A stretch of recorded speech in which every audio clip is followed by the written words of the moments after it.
afternoon, everyone. Welcome to President Lincoln's Cottage. My name is Erin Carlson-Mast, and I'm the executive director here. This is our first, what we hope is our first, annual Lincoln Ideas Forum, exploring the intersection of... That's actually a good moment to ask everyone to remember to turn off their cell phones, if you would, at this time, please. Thank you. As I was saying, this is our first annual Lincoln Ideas Forum, exploring the intersection of Lincoln's life and legacy with contemporary issues. We're thankful to have this program supported by the Interpretation and Education Fund of the National Trust for Historic Preservation, which is an endowed fund made possible by a challenge grant from the National Endowment for the Humanities. We also thank National Geographic for providing current issues, featuring a piece on Lincoln's funeral train by today's moderator, Adam Goodhart, for each of you to take with you today. I also want to thank Callie Hawkins, our Associate Director for Programs, who put today's event together. All of our programs are an all-hands-on-deck effort, but Callie really pulled this idea together after we'd been thinking for many years that we wanted to do something like this, and that this anniversary was, in fact, the most fitting time to do it. We call President Lincoln's Cottage a home for brave ideas, not only because of what Lincoln accomplished within these very walls, but because of the conversations that happen here every day. And today we look forward to hearing many new and courageous ideas from people we're honored to call our friends. From advising on exhibits and programs, to helping provide security when Prince Charles and Camilla visited us a few weeks ago, to bringing students on pilgrimages here many years in a row, to drawing a pie chart of the places that were meaningful to Lincoln during his life. Just a hint, the cottage was a very large piece of that pie chart. Each of the speakers today have played a role in elevating our work and sharing our passion, all of our passion, for making new connections and reaching new levels of understanding. In an essay about Lincoln's daily commute, poet Walt Whitman observed, "I see very plainly Lincoln's dark brown face with the deep cut lines, and the eyes always to him with a deep latent sadness in their expression." And he says that no artists, no photographers have been able to capture that indirect and that very sad expression that Lincoln had on his face. He said, "There is something else there." And 150 years later, I think that we can all agree that there is still something else there. Lincoln may have died long ago, but the spirit of his ideas live on. It's my pleasure to introduce our moderator, Adam Goodhart, the Hodson Trust Griswold Director of the C.V. Starr Center for the Study of the American Experience at Washington College in Chestertown, Maryland. An historian, journalist, and critic, Goodhart is the author of the New York Times best-selling book, 1861, The Civil War Awakening, published to widespread critical acclaim. And we were so delighted to have him speak in this very room several years ago on that book. He has contributed frequent essays and reviews to the New York Times, Smithsonian, The Atlantic, the Washington Post, the Wall Street Journal, and of course, National Geographic. He's a graduate of Harvard University and a member of our scholarly advisors. Please join me in welcoming Adam Goodhart.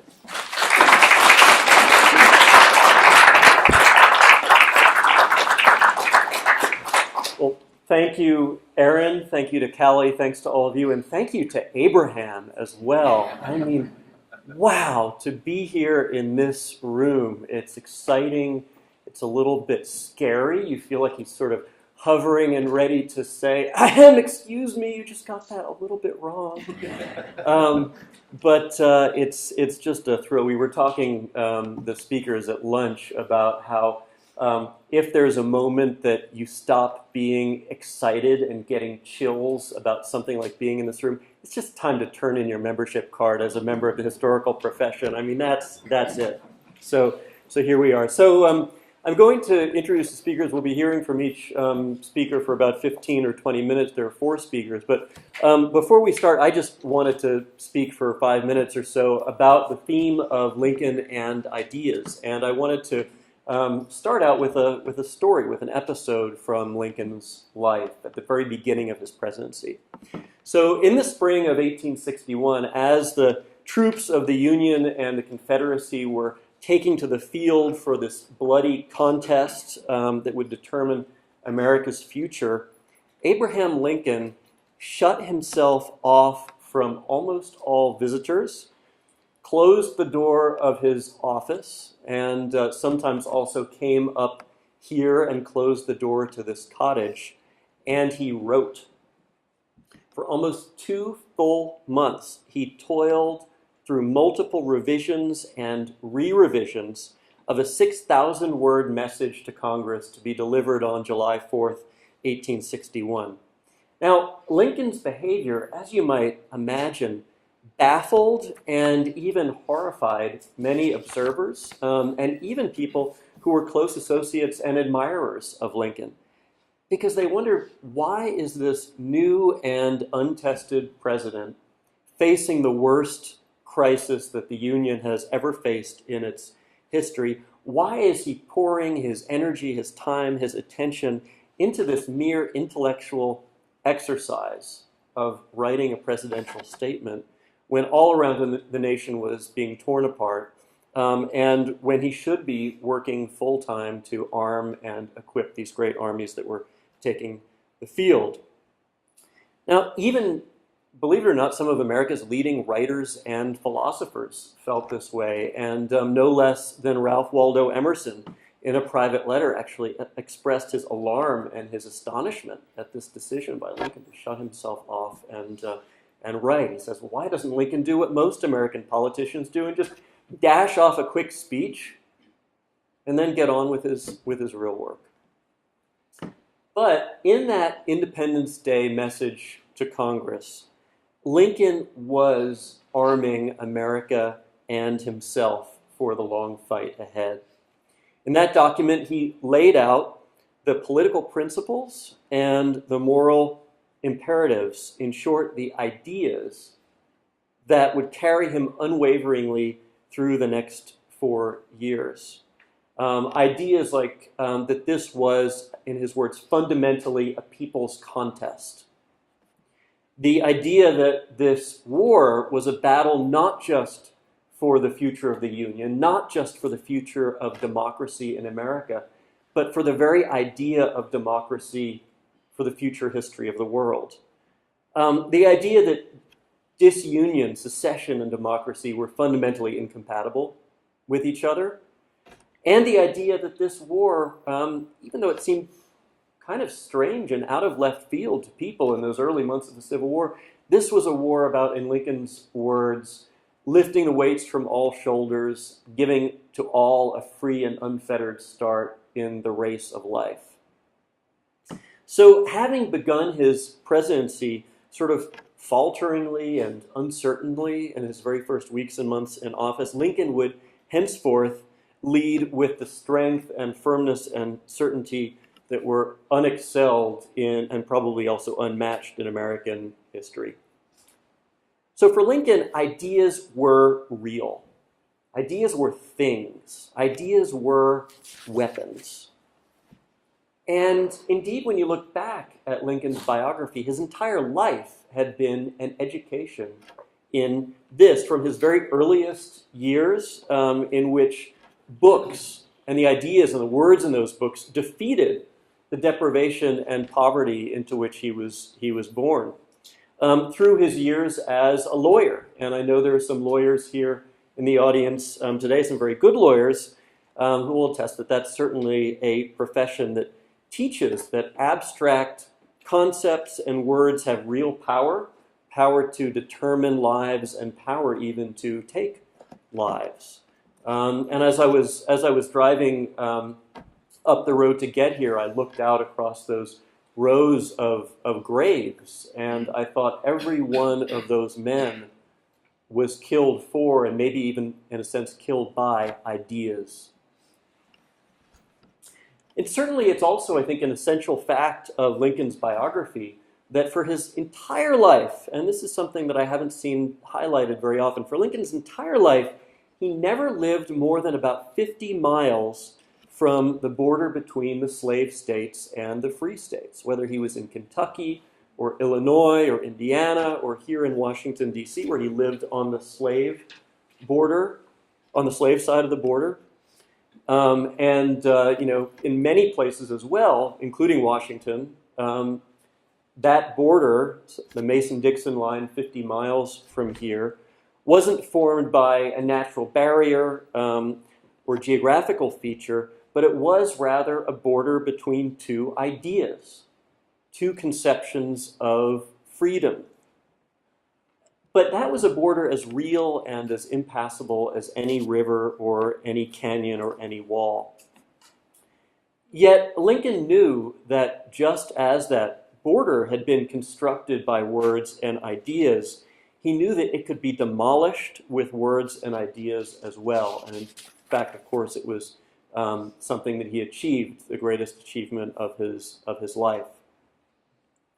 So as we approach in a few days' time the anniversary of Lincoln's death, I think it's most appropriate that we're commemorating and honoring Lincoln for his powerful and his imperishable ideas, especially that we've gathered here at this site, this cottage, where so many of his greatest ideas were wrestled into life, and a place that through the inspiration of the people who lead it and take care of it, today a house that, as they often say, is furnished not with bric-a-brac and antiques, but with Lincoln's ideas. So we're going to hear from 4 people today who are going to share some of the ideas that Lincoln had and some ideas that were inspired by his life and inspired by his death. And I'm very pleased to introduce the first of them, Jason Silverman, to you now. And I should say as well that after we hear from the 4 speakers, we are going to open things up to a conversation with all of you where you'll have a chance to share your thoughts and reflections and ideas about Lincoln's ideas. So Jason Silverman is the Elliott Capers Palmer Jr. Professor of History at Winthrop University in South Carolina, where he has taught for 31 years. Prior to that, he taught at Yale for 4 years. He is the author or editor of 10 books, several of which were nominated for major awards. And he's author, especially of interest today, of the forthcoming Lincoln and the Immigrant, which will appear in September, published by Southern Illinois University Press. Of the 16,500 and counting volumes published on Abraham Lincoln, and if you want to do the math, I read the other day that according to the Library of Congress, there is a new book on Lincoln published every 5 days. Wow. Yeah. But of all of these 16,500 books, there has never been one, believe it or not, on Lincoln and immigration. So Lincoln Land is a place where there's still room to wander and graze. Jason Silverman is a former South Carolina Professor of the Year. He holds degrees from University of Kentucky, Colorado State, and the University of Virginia. And please join me in welcoming him.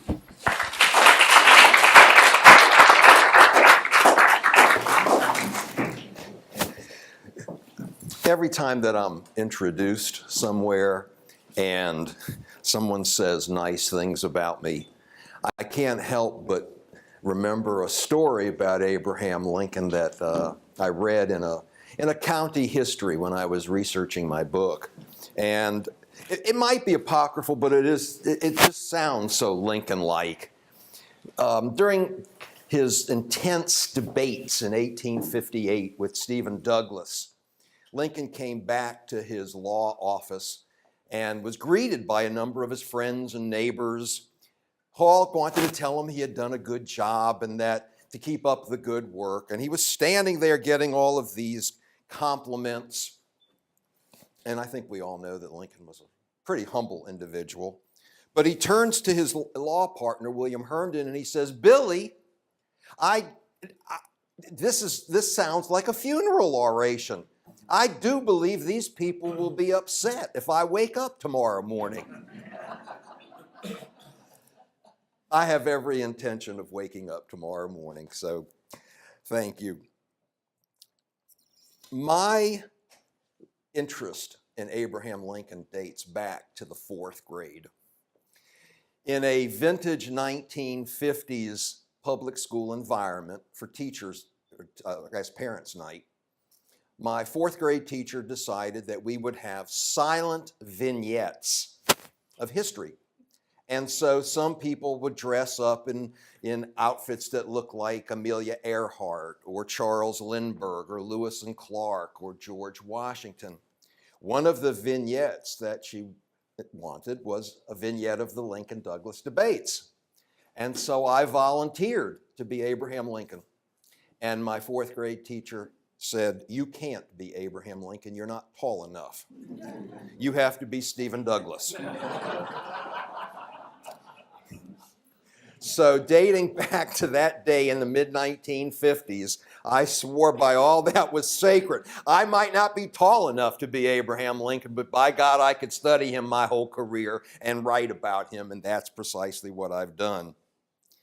Now, Adam wasn't exaggerating, and he wasn't speaking in hyperbole when he said that in all of the books, nothing has ever been written about Abraham Lincoln and the immigrant. And I've always been interested in Abraham Lincoln, and about 5-6 years ago, I was teaching what we have in my department called the capstone class. The capstone class is basically a course that every graduating senior history major has to take, and they have to write a paper. And the paper is the capstone of their career. Well, obviously, this semester that I taught it, I was going to teach about Abraham Lincoln. So several of the students came to me and said, "Well, Dr. Silverman, what can I write about?" And I thought, all right, fine, fair enough. I'll find some topics so that everybody doesn't write on the Emancipation Proclamation. Everybody doesn't write about the Gettysburg Address. Everybody doesn't write about the assassination. So I came through all this list, and I found in my looking that nothing had ever been written before about Abraham Lincoln and the immigrant. And I thought, no, can't be true. Can't be true. The more I looked, the less I found. And finally, I did something for the first, last, and only time in my entire academic career. I sent out a query on a listserv. And I said, "This is what I'm thinking of doing." Because I thought, if it's never been done before, I want to do it. I'm not going to assign it to students as a paper. And I sent out this query, and it comes back, all of these people, respected and respectable Lincoln scholars, saying, "My God, it's never been done before. It really hasn't. Do it. Go ahead and do it." So I did it. And it wasn't particularly easy, but it was very, very rewarding. Because what I'm going to share with you today is sort of a nutshell of what I have found and how relevant it is in today's world in regard to Abraham Lincoln and the immigrant. And most of this stuff was pretty new to me when I started out, and I hope it's kind of new to you too. During the wearying winter of opposition in 1964, the Reverend Dr. Martin Luther King was asked rhetorically, how long would it take for a Voting Rights Act to pass? How long, King replied? Not long at all, because the arc of the normal moral universe is long, but it bends towards justice. It was an aphorism that King had borrowed before from the 19th century abolitionist preacher Theodore Parker, and it can be used to measure the unlikely man who became the 16th president of the United States. In many ways, Lincoln is the nation's most captivating president, not only because of his impossible rise from obscurity to power, but because more than any other, he personified the evolutionary, indeed the revolutionary arc of bending towards justice. In this way, Lincoln represented the personal embodiment of our larger national quest for a union defined by an even greater, even firmer commitment to freedom and equality. And although Lincoln's arc was cut short prematurely, he nevertheless broadened this arc to include a group that had been traditionally omitted, immigrants coming to the United States, seeking a better life and future. This is a story worth telling, partly because it's not been told, let alone told well enough and effectively enough before, but also because it marks a watershed moment in the history of American immigration. The country's 16th president, unlike so many Americans of his era, did not have an anti-immigrant bone in his body. Every ethnic and religious group he believed were neither good nor bad, on the basis of affiliation and birth. They were human beings and American citizens, entitled to the same respect, rights, and privileges guaranteed to every American by the Constitution and by natural law. Ethnic and religious pluralism was, according to President Lincoln, an asset to American democracy, not a liability. Lincoln, it could be said then, was the first melting pot president. As a politician, he courted ethnic group voters. For Lincoln, all immigrants were potentially good Americans. In particular, he supported the right of immigrants to become citizens through naturalization, and having done so, to vote in federal elections. Lincoln held these positions consistently from his entrance onto the American political stage in the early 1840s through the Civil War and until the time of his death. The Republic of Free Labor that Lincoln championed depended on the continued expansion of the Northern economy, which could not be achieved without a steady supply of labor from Europe. By settling in the unorganized territories of the West, immigrants could help ensure that the United States as a whole would be more free than slave. Underlying these ideological, if still quite practical, concerns was a less tangible belief that the quality of American democracy depended in part on how it treated its immigrants. Lincoln's first statement on immigration came in 1844. In May of that year, clashes between Irish and nativist mobs culminated in the burning of 2 Catholic churches, a seminary, and numerous Irish homes in Philadelphia. Local and national Democrats rallied to the Irish cause and accused the Whigs, Lincoln's party, of inciting the violence. Lincoln helped organize a public meeting in Springfield where he delivered a speech and offered a series of resolutions rejecting the contention that the Whigs were hostile to immigrants or were responsible for the Philadelphia riots. The resolutions that Lincoln wrote affirmed the Whigs' commitment to the principles of naturalization laid down in the 1790s. They also stated that the rights of conscience guaranteed by the Constitution applied to Catholics as well as Protestants, and that the Whigs would oppose any interference with these rights. That the Democrats were wrong about Lincoln's views on adopted citizens was abundantly clear in Massachusetts 15 years later in 1859, when voters there approved an amendment to the state constitution establishing a 2-year waiting period before naturalized citizens could exercise the ballot. The Know Nothing Party, an anti-immigrant party, had achieved their greatest political strength in Massachusetts, where a virulently anti-Irish movement won the governorship and a huge majority in both houses in the 1850s. Many local Republicans supported the amendment, but Lincoln strenuously opposed it, both on principle and on fear that it would identify his party with nativism. I have some little notoriety for commiserating the oppressed condition of the Negro, Lincoln explained in a letter printed in the Illinois State Journal and other newspapers, and I should be strangely inconsistent if I could favor any project calling for the curtailing of the existing rights of white men, even though born in different lands and speaking different languages from myself. He concluded by articulating a vision of social mobility and great appeal to all immigrants, then and now. That some should be rich shows that others may become rich, and hence is just encouragement to industry and enterprise, Lincoln said. Let not him who is houseless pull down the house of another, but let him build one for himself, thus by example assuring that his own shall be safe from violence when built. In his annual message to Congress in December of 1863, the president addressed three aspects of immigration. I submit to your consideration the expediency of establishing a system for the encouragement of immigration, Lincoln wrote.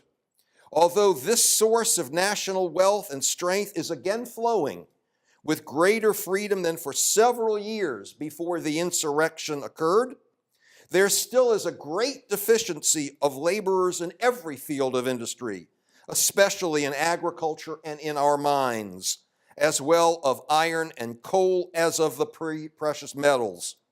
While the demand for labor is thus increased here, tens of thousands of persons destitute of remunerative occupation are thronging our foreign consulates and offering to emigrate to the United States if essential but very cheap assistance could be afforded them.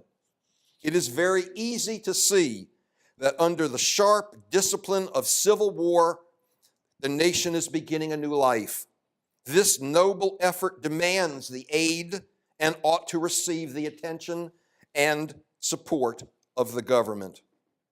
The first aspect he asked Congress was about conscription, a subject of particular interest to the Irish, and I might add the Irish weren't even supporters of Abraham Lincoln. They were Democrats, and they didn't like the anti-slavery attitude of the Republicans, formerly the Whigs. Many foreign-born Americans, Lincoln warned, were evading military service by denying that they had declared their intention to become citizens, or by denying that they were already naturalized. To remedy these abuses, Lincoln asked the Secretary of the Interior to be furnished with naturalization records, declarations of intent, and voting records. But Lincoln also called for a greater legal protection through special courts, if necessary, for immigrants who were being tricked into military service by labor contractors. And he called on Congress to draft new legislation to encourage immigration in an effort to meet the ongoing shortage of labor in industry, mining, and agriculture. The result was the Act to Encourage Immigration passed in July 1864, the first significant piece of federal legislation in the area of naturalization since the laws of the 1790s.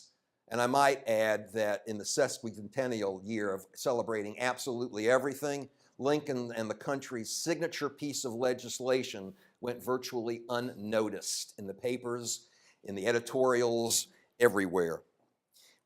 A new law, Lincoln wanted, designed to attract immigration via labor contracts rather than to regulate their arrival or restrict their entry.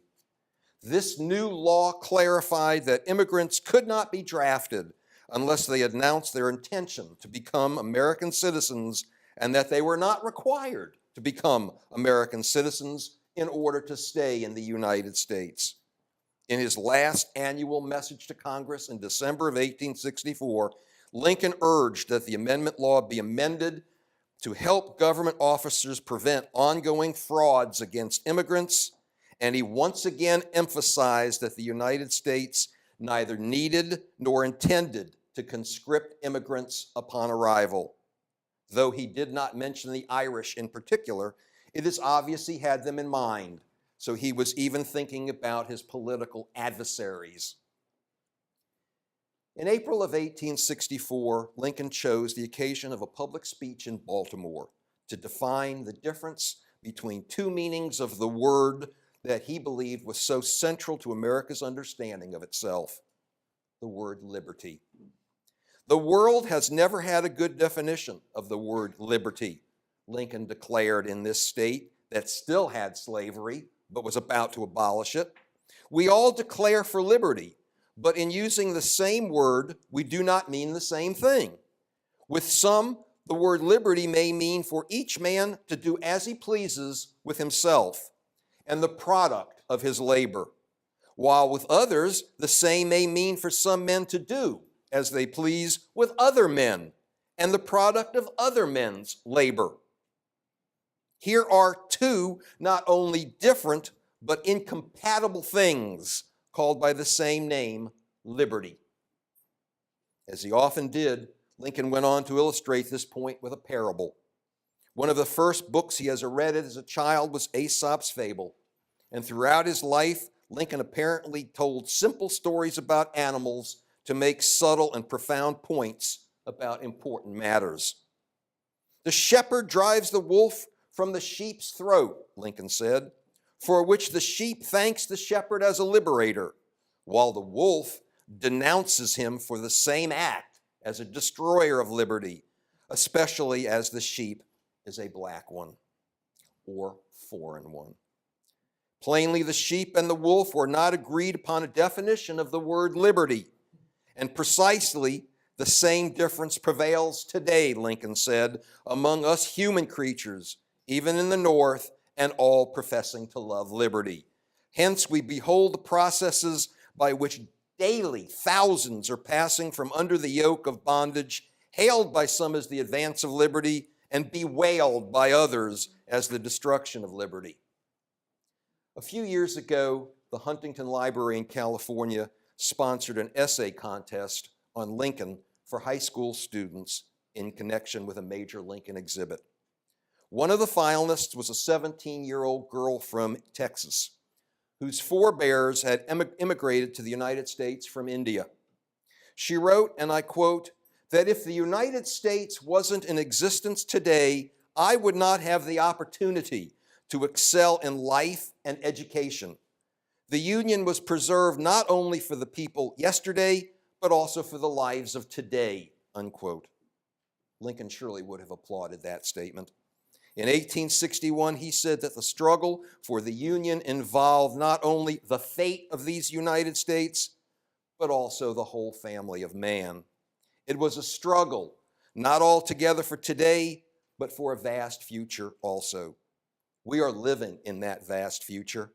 Lincoln's words resonate in the 21st century with as much relevance as they did 70 years ago. Now, I would have ended there. That's where I was planning on ending until I picked up the New York Times this morning and saw an op-ed piece this morning by Timothy Egan, and the title of it was Remains from Lincoln's Last Day. Now, in full disclosure, I should just tell you right now that I have no use for Democrats or Republicans today. I don't like any of them. I really don't. I have problems with them. But this is a quote from today's op-ed piece. Could the Republicans in Congress in 2015, the party of no, ever pass a Homestead Act? That law, which went into effect the very day, January 1, 1863, Lincoln's wartime executive order to free slaves in the breakaway states did, carries a clause that very few Republicans would support now. Former slaves, famine Irish, Russian Jews, Germans, single women, Mexicans who didn't speak a word of English, all qualified to claim 160 acres as their own. You didn't have to be a citizen to get your quarter-mile square. You just had to intend to become a citizen. In that sense, the Homestead Act was the dream act of today. It had a path to citizenship and prosperity for those in this country who were neither citizens nor prosperous, unquote. That is today. And if Lincoln would have been very pleased with the words that young lady wrote in her essay contest for the Huntington Library, I don't think Abraham Lincoln would have been very pleased at all to read those words today from the party that he helped found. Thank you so much.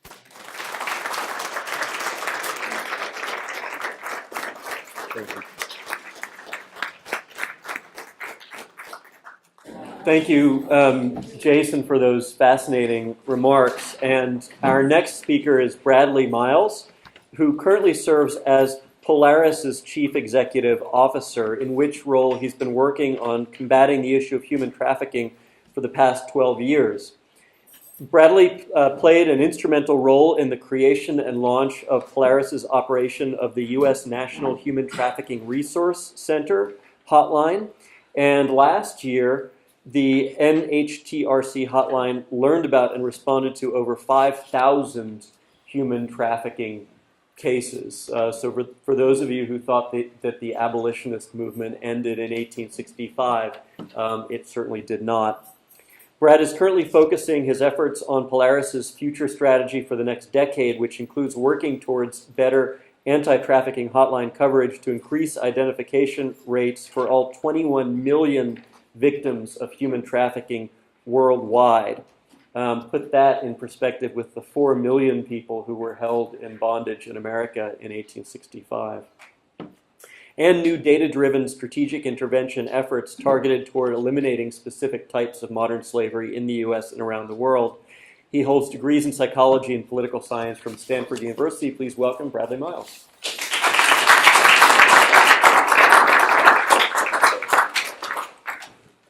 Well, it is an incredible honor to be here in this space and to speak to you all today.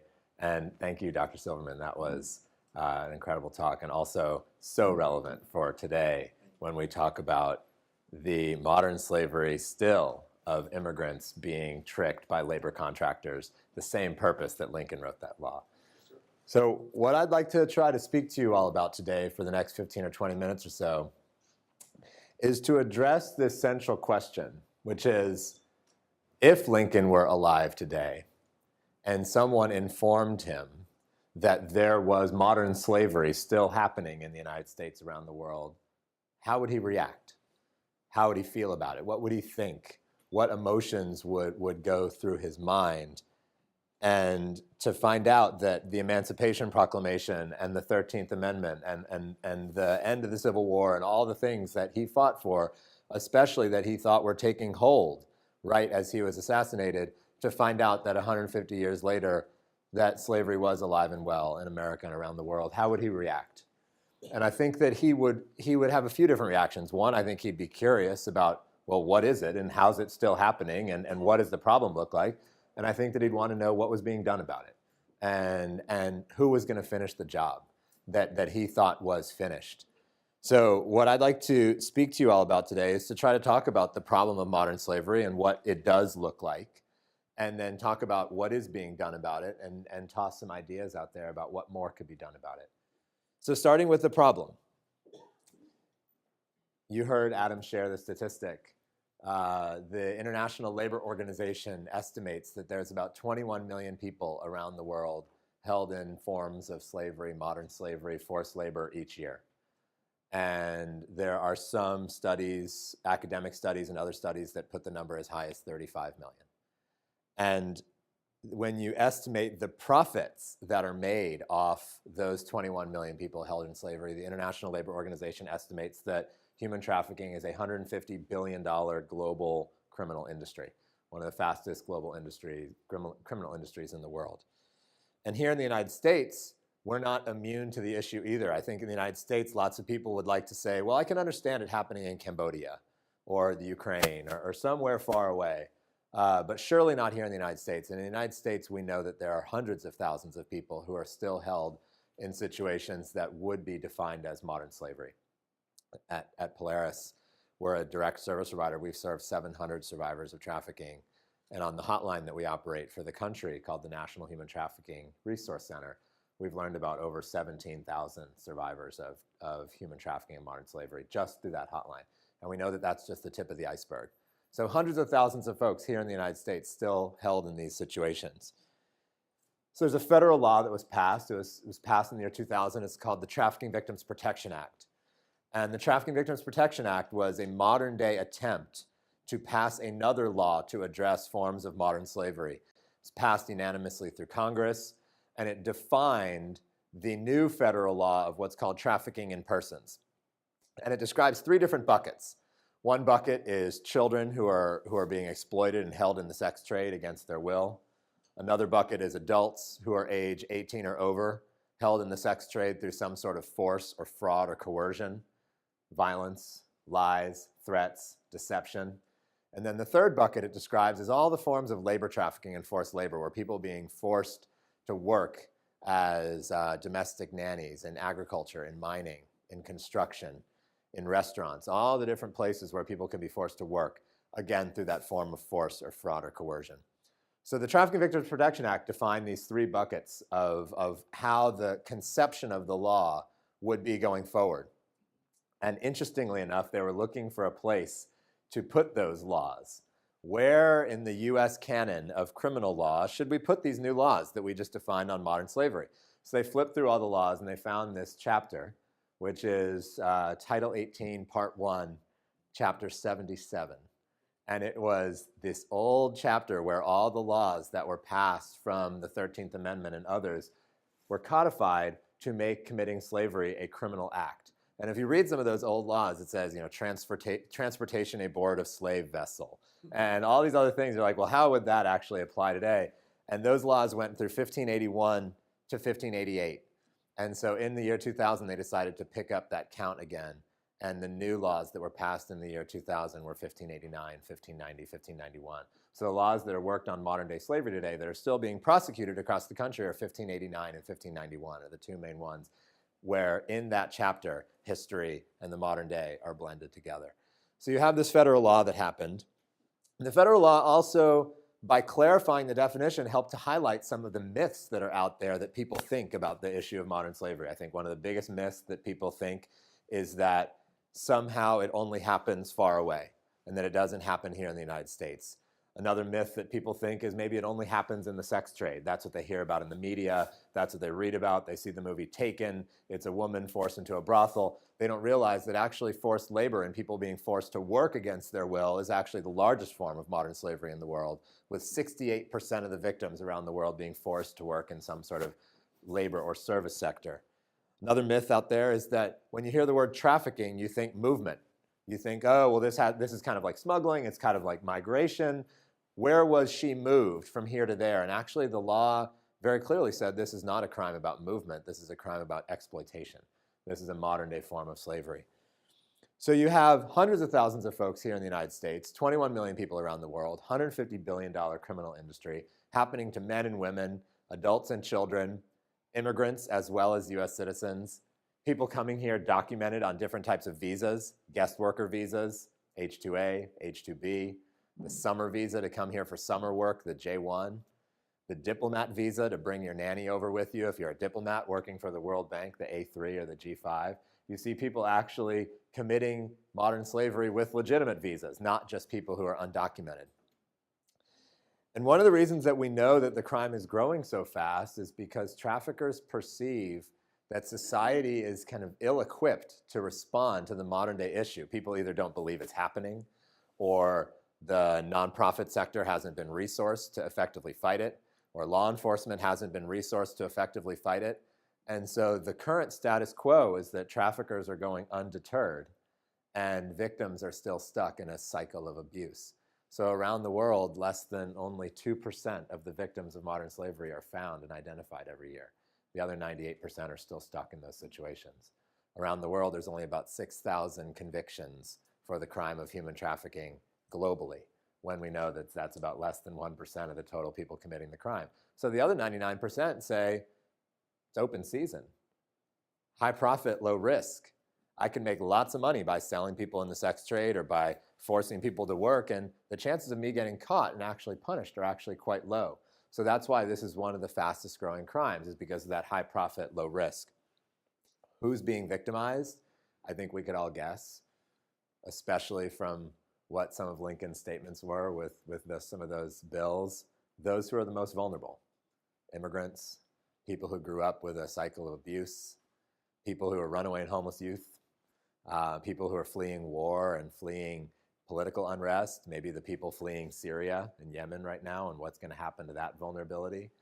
And that traffickers are actually the folks that sense that vulnerability, and instead of wanting to help and build a safety net, they actually want to prey on that vulnerability and see it as a money-making opportunity. So it's the vulnerable folks that are most likely to be trafficked. People in the child welfare system, people in foster care, people who are running away from abuse in the home, people who are running away from sexual abuse.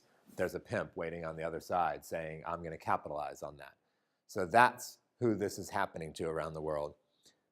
And one of the things that strikes me working on this modern day issue is the more I learn about history, the more I realize that the modern issue is not so different from history.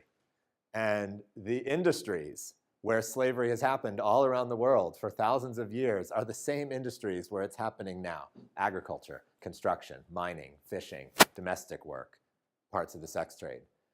And the tools in the toolbox of the people committing slavery, the tools in the toolbox of the perpetrators: beating, lies, threats, taking someone far from home, giving them a new name, pitting people against each other, manipulation, the company store debt.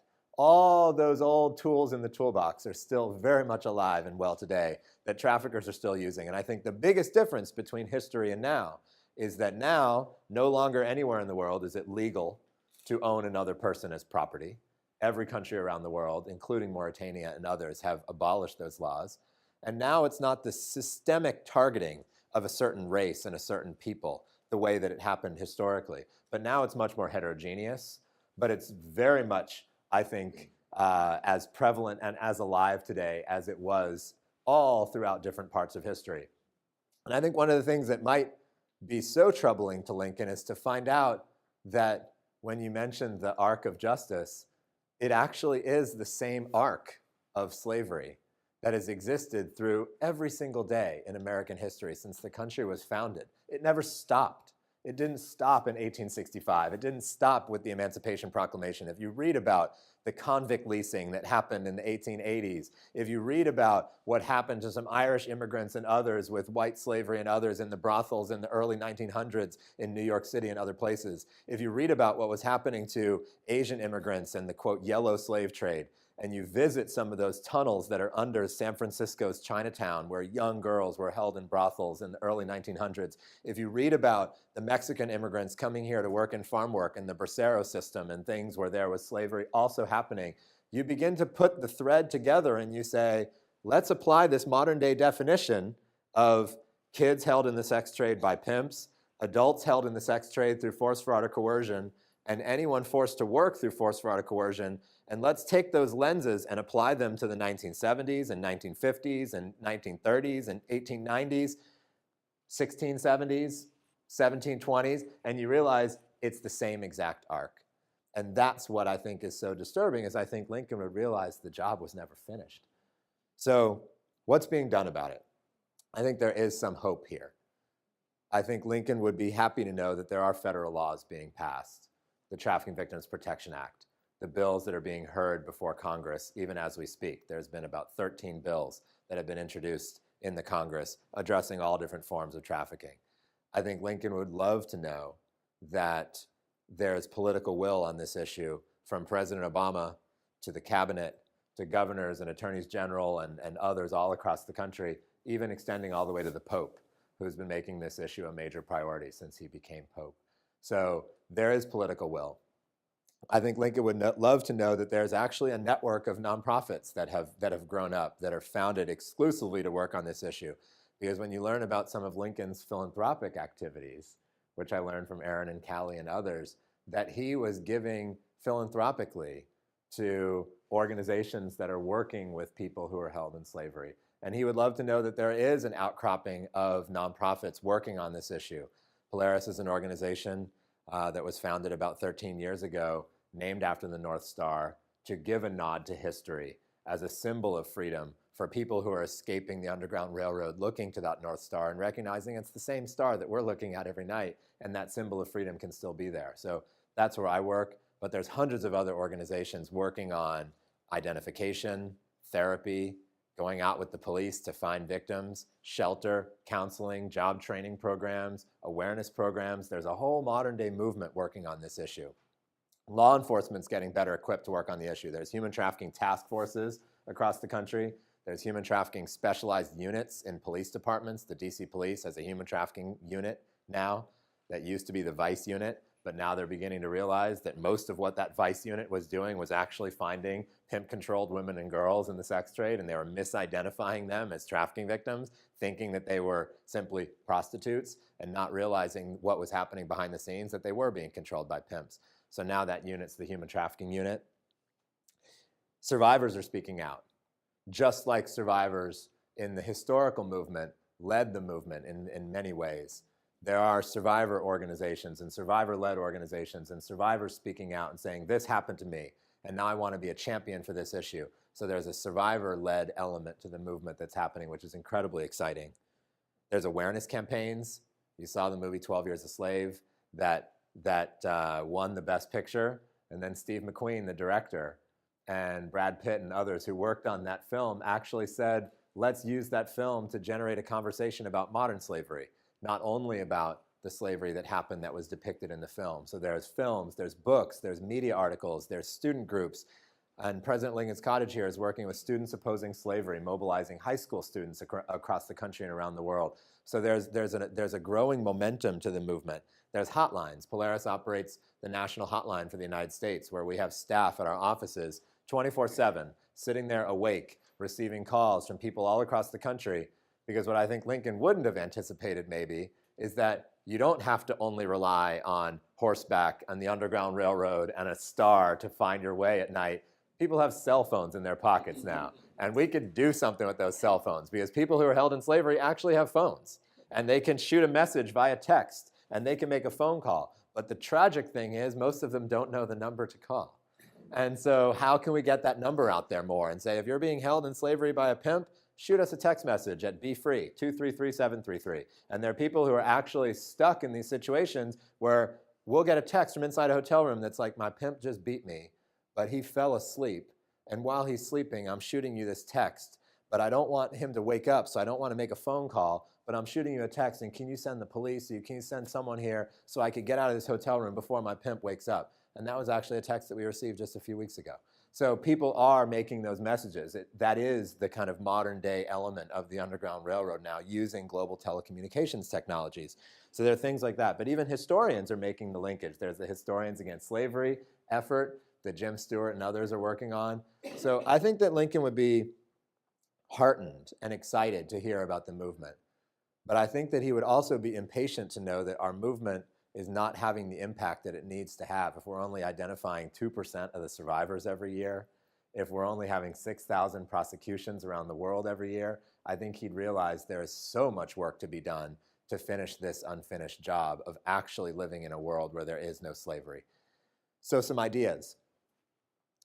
Just like Lincoln was combating unscrupulous labor contractors that were tricking immigrants to come to the United States and defrauding them, just like Dr. Silverman talked about, that is one of the main forms of modern slavery still existing in the United States today. It's those middle labor brokers that are going to poor towns around the world and promising jobs and promising, I could get you into America and I could hook you up with a visa and I could hook you up with a job. And once you get to America, I've got it all worked out for you. All you got to do is pay me an upfront fee.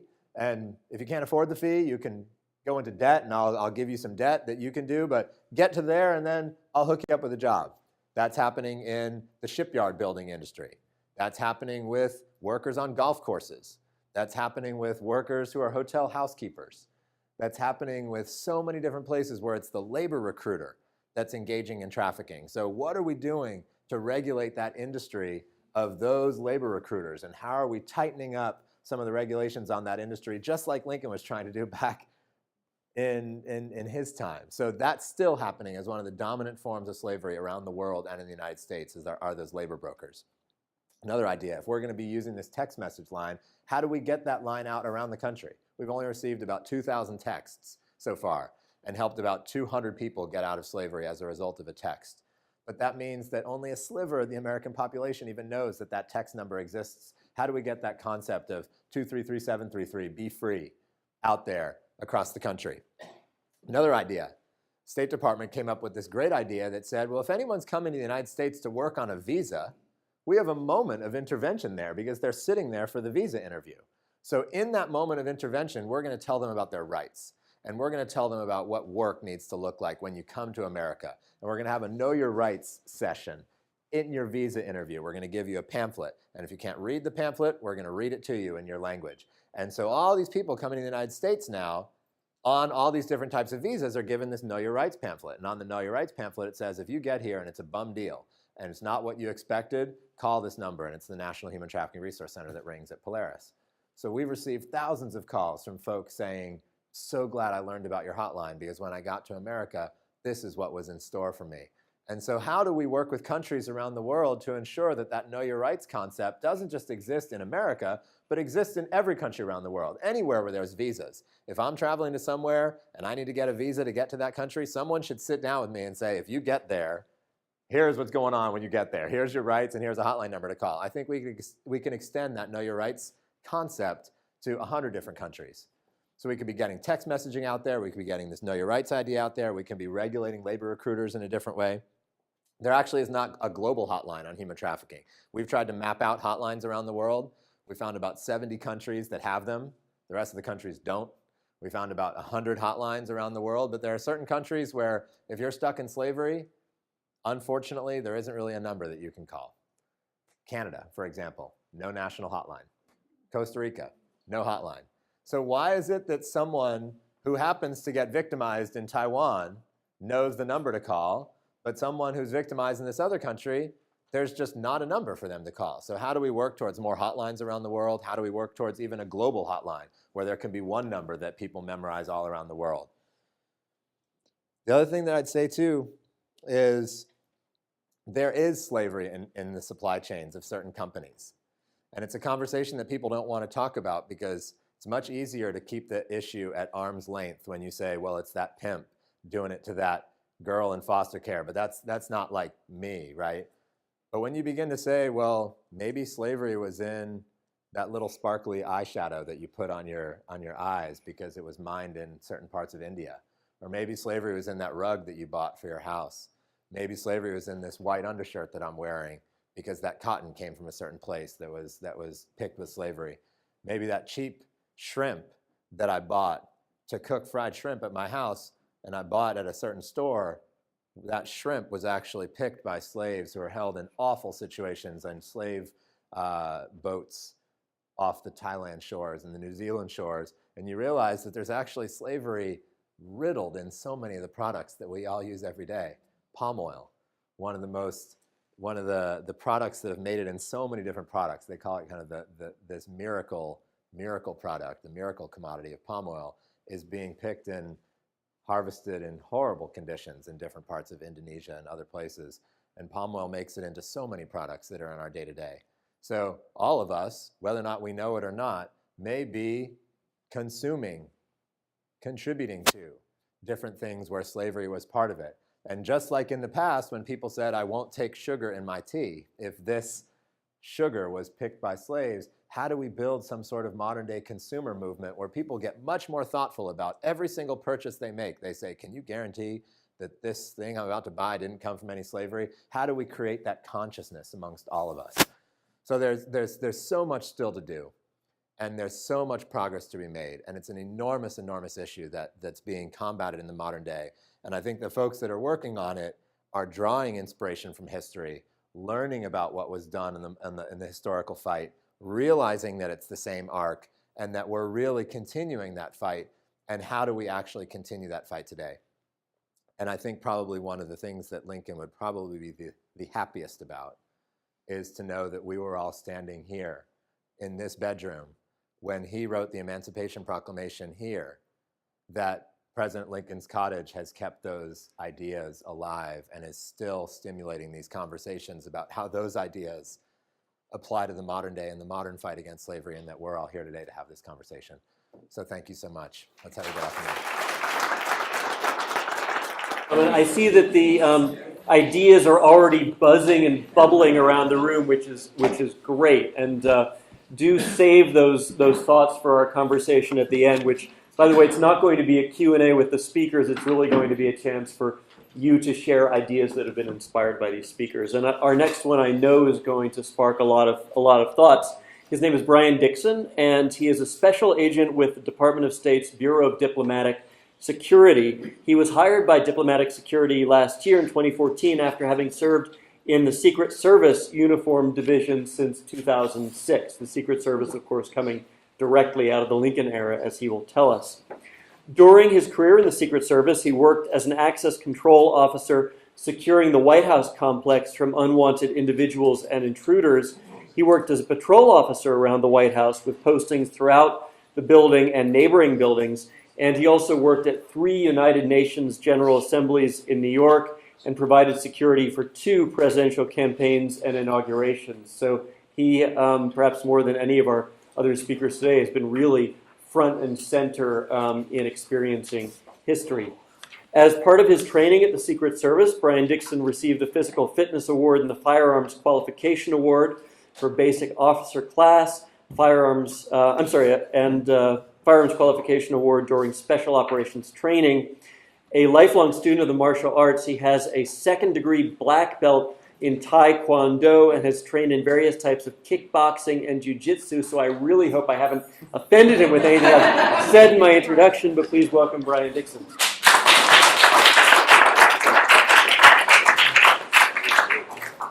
Thank you, and thank you for having me here. It's been a very interesting road to actually get here. And I want to thank Callie for keeping up with me. It was just a few short weeks ago that I was actually here helping out with security with the Royals detail that I met Callie and Aaron, and they professed to me that we had reached out to the Secret Service to try to have somebody come out and speak. Unfortunately, no one was available, and I said, well, I have worked with the Secret Service for, so many years. I'd love to help you, get in touch with somebody or find a good phone number. And they said, well, why don't you just come out and speak with us? And I said, I will ask the powers that be, and I need to iterate that I'm not here in any official capacity for the Secret Service or the State Department, seeing as how I'm going to use it as a catalyst for thought. So what I'm hoping to do today is share some history and how it relates to security today, especially presidential security. And the overall theme will be, is this really necessary? I think all of us will just say yes. Presidential security is necessary. But what I hope to provide today is more of an insight from the inside looking out.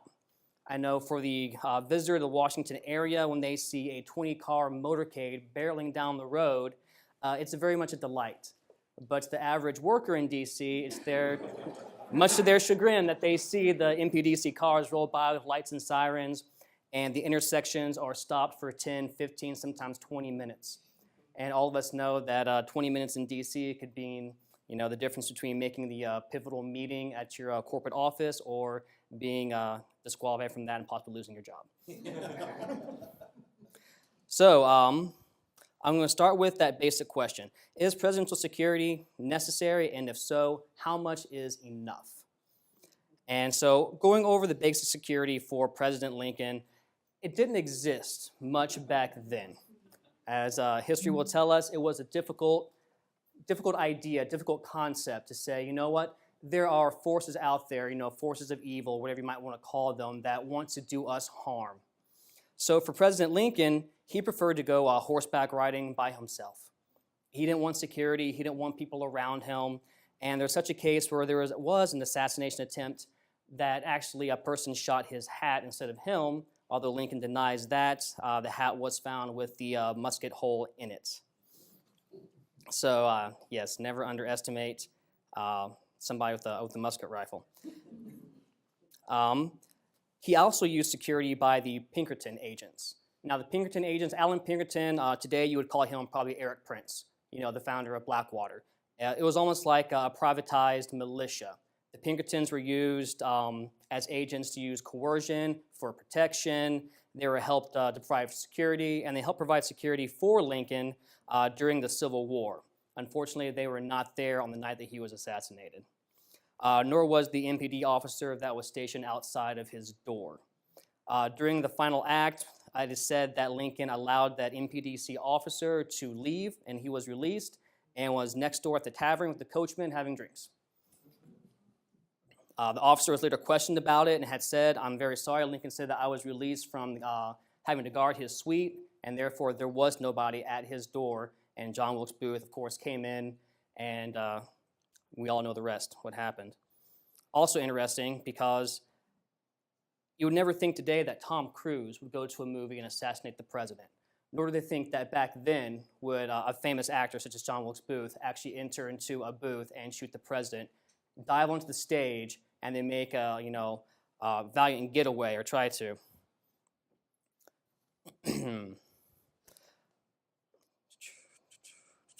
Now, from that, if you could possibly imagine 20 or so horse-drawn carriages with a couple hundred different people carrying muskets, that would be almost the equivalent of what would have to have been necessary for Lincoln in today's terms. Nowadays, we have large motorcades, we have all sorts of police forces, everything dedicated to this idea of security. Now, for people that have gone on to the campaign, have ever gone to any sort of campaign rally, you'll line up at the line, you go through a magnetometer by UD officers, and the retired veteran from the Second World War will walk up and you'll say, "I'm very sorry, sir. I appreciate what you've done for your country, but your small little pocket knife you've been carrying since you survived the war will not be allowed in." And the look you get is, why? Why not?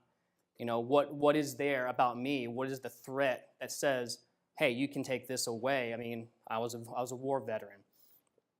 Also, whenever someone says, hey, this hotel is closed, or you get a phone call saying, hey, the Secret Service is asking you to close your window to your hotel room. Why does that happen? Why is that necessary? You know, what's the catalyst behind that? So I'm going to go over a very brief history of the Secret Service. And it's interesting to note that the night or the day that Lincoln was assassinated, the legislation to pass or to make the Secret Service a federal agency was put onto his desk. And so it could very well have been Lincoln that signed the Secret Service into life. Unfortunately, it was not. It happened that next July. In 1865, the Secret Service was created as a department of the Treasury to help suppress counterfeiting. Back then, counterfeiting was a very big deal as it is today, and there was no department or no agency that actually focused specifically on counterfeit. And so the Secret Service was created. Now, it wasn't until 1901 that the Secret Service actually took over presidential security. So people often ask, well, you know, you've had 4 presidents assassinated on the Secret Service watch. It actually hasn't been that. It's only been 1, unfortunately. Now, on October 1st in 1922, as a request of Warren G. Harding, the White House Police was created. The White House Police was there to basically, as the name implies, protect the White House. So you had the Secret Service that was doing counterfeiting, and then the White House Police that was protecting the White House. Now in 1930, they merged and the White House Police became a part of the Secret Service. And after that, in 1970, it became the Executive Protective Service, and in 1977 became the Secret Service Uniform Division. And to this very day, there's only ever been 1 Secret Service officer killed in the line of duty. That was Leslie Coldfeld at the Blair House. And I'll go over what happened during that attempt in just a little bit. Now, next question that people always asked me when I was in the White House is, why are you so invasive? Why do you care so much about what I'm carrying in my pockets? What's in my water bottle? What's in my purse? What's in my backpack? Why do you want to know why I have 4 jars of baby food instead of 3 jars of baby food as I push 1 single child into an event instead of 3 children into an event? And this brief explanation, I can't go through all the assassination attempts, but hopefully this will help shed some light on that. Of course, on April 14th, 1865, Abraham Lincoln was shot by John Wilkes Booth. And I already said the legislation was already on Lincoln's desk to create the Secret Service. Now, James Garfield, on July 2nd, 1881, he was shot twice by Charles Guiteau and later died of his injuries. Now, Guiteau was supposedly insane, which brings up a very interesting thought. What makes somebody insane? Because at that time, who else would try to assassinate the president but somebody who was insane? Of course, now we know, and now we have thousands of books gone over what makes a person insane, what makes a person a criminal, what makes a person a religious fanatic. And so it's a very, very tricky discussion, tricky, very fine lines. But he was found to be mentally unstable after shooting the president. Nowadays, you might say, well, what were his motives? Back then, people didn't necessarily think about motives. They thought about the psychology of it. Well, he was just a crazy person. Who else would do that? William McKinley, on September 6, 1901, was shot twice by Leon Czolgosz, who concealed the gun in a bandage, which might answer some of the questions. Why do you care about what we bring to these events? Why do you care about walking through a magnetometer into the little the magnetometer goes off and it beeps. Why are you so invasive? Why do you have to sit there and wand me? It's just my belt buckle. Why do you have to feel above my stomach to see if there's actually something behind the belt buckle too? Because it has been the instance where people have been assassinated, just in this case, by somebody who had a gun concealed in a bandage.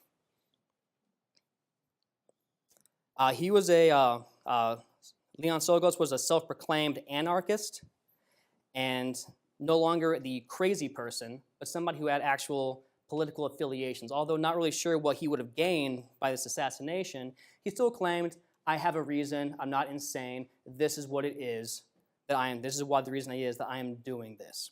So this was one of the first times when someone said, hey, maybe people aren't just insane, maybe they're not just crazy. Maybe we should look further into why do these things happen instead of just giving a blanket statement, well, you must be insane to want to kill somebody like this.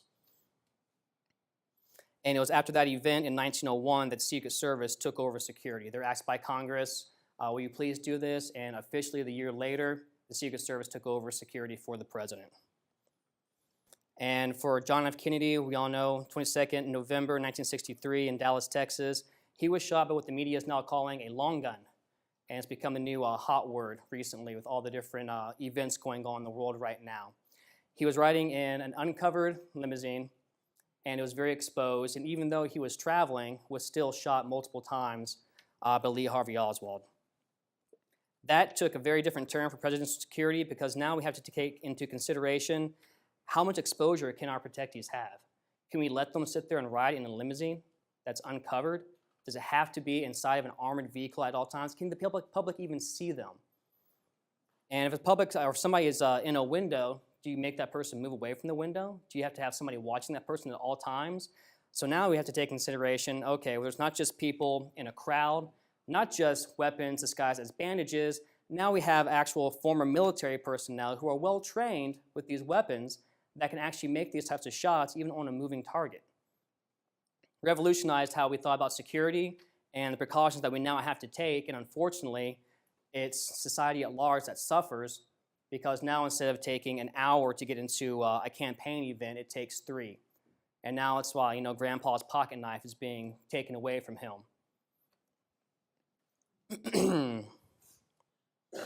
And during the inaugurations especially, whenever the president decides to walk down Pennsylvania Avenue, do we let him? He is a person of the people. This is a democracy. He is a public official. He needs to be seen and heard. And I don't think Abraham Lincoln would be the type to have hidden in his carriage and said, I'm not going out there. I think he would have wanted to be seen. He wanted to be out there and be able to speak to people, because how much interaction you have with people determines how much they like you, but how much you get across to them as well. And hiding is just not the way to do business, especially in the government.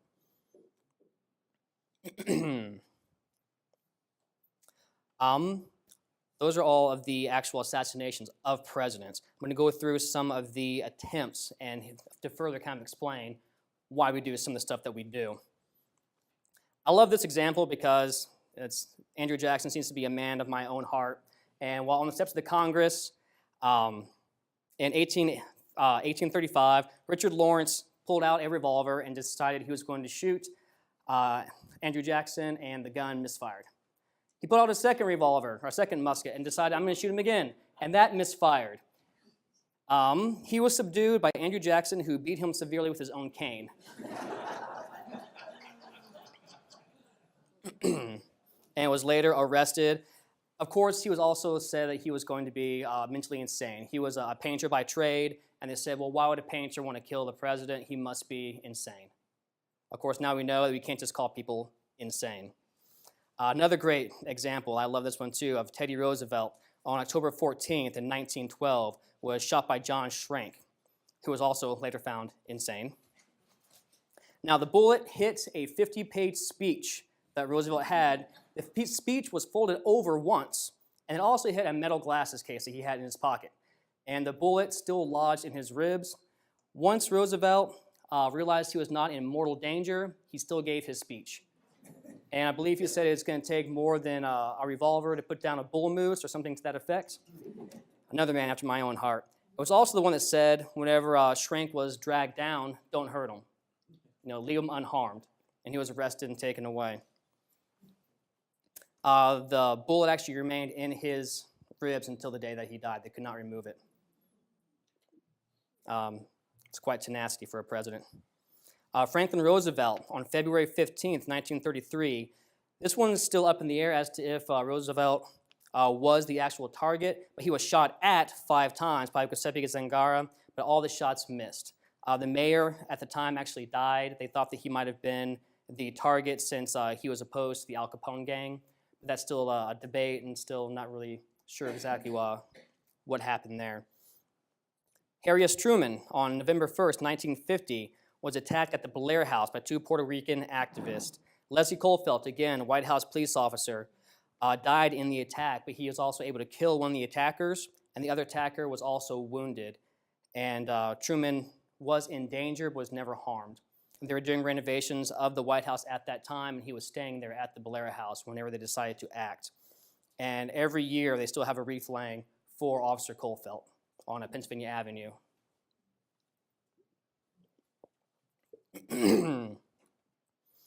Gerald Ford, on September 5th in 1975, there was an attempted shooting by Lynette Fromm, who was a follower of Charles Manson.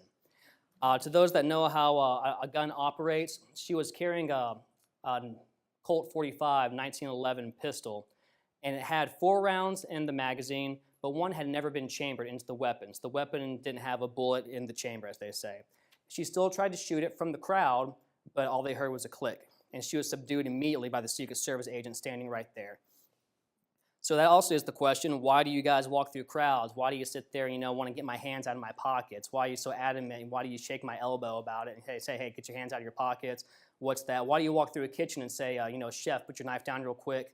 We got someone coming out, put your hands on the counter. Why do you do those kinds of things?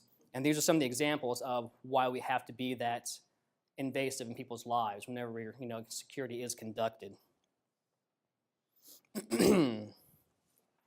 On September 22nd, just a couple weeks later, Gerald Ford was shot at by Sarah Jane Moore with a revolver, but the shot missed because she was grabbed by a bystander and brought down.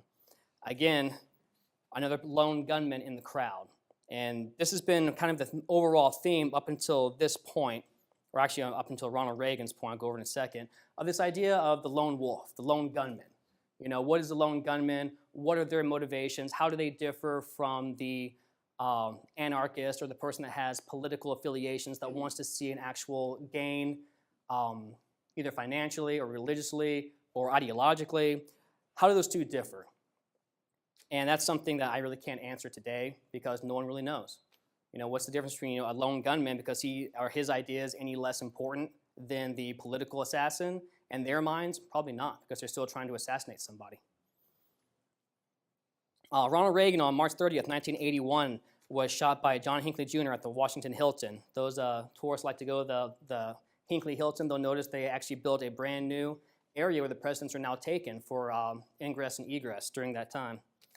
He was struck once, ricochet off the door. The Secret Service, as you can see in the video, was very quick to grab him, throw him into the car, and speed off.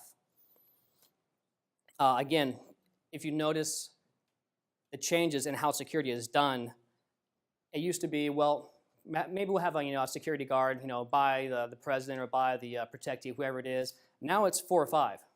We've grown from 1 or 2 to now 4 or 5 bodyguards. Excuse me, they call us bullet sponges. That's great. Which has been an idea, and I'll bring up more about that, how that's changing here in the future, how we're not mere just bullet sponges anymore, how we're not just bullet traps, how we're not going to dive in front of people to save their lives, but how it's actually changing in people's minds and in our minds, how we react to different threats. George H.W. Bush, on April 13th in 1993, 14 individuals supposedly working for Saddam Hussein smuggled explosives into Kuwait in order to assassinate him.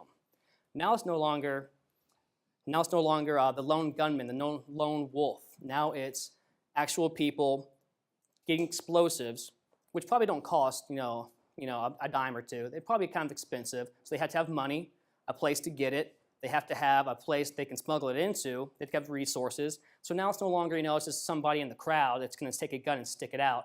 Now it's actual threats of explosions. Bill Clinton on October 29th, 1994, some people have seen this video of the Duran shooting. Francisco Martin Duran fired, I think, 28 or 29 rounds from a rifle he had hidden in a jacket at the White House. He was subdued by 3 bystanders. Now, outside the White House, you see uniformed division patrol officers walking up and down like I used to have to do. Now you look and you see the guys in black I used to wear on the grounds walking around with machine guns. Is it necessary? Do you have to have that? I can't say yes or no, but these are some of the things that prompt us to do what we do and make your lives, kind of a living hell when you come to our campaigns. George W. Bush on May 10th in 2005 in Tbilisi, Vladimir Artyunian threw a grenade onto the podium during one of his speeches. The grenade was so tightly wrapped in the handkerchief, it didn't go off. That's the only thing that saved his life. Indira Gandhi on October 31st was killed by her own bodyguards. And so now our vetting program to actually hire new agents isn't just a 1 or 2 month program. You don't just apply online and all of a sudden you get it. Background checks, polygraphs, 14 months, 16 months is not uncommon when it's hiring, for a security officer. Martin Luther King was shot on the hotel balcony. Why do we have to sit there and close balconies down, close hotels down? Why can't, our protectees go out and get a breath of fresh air sometimes?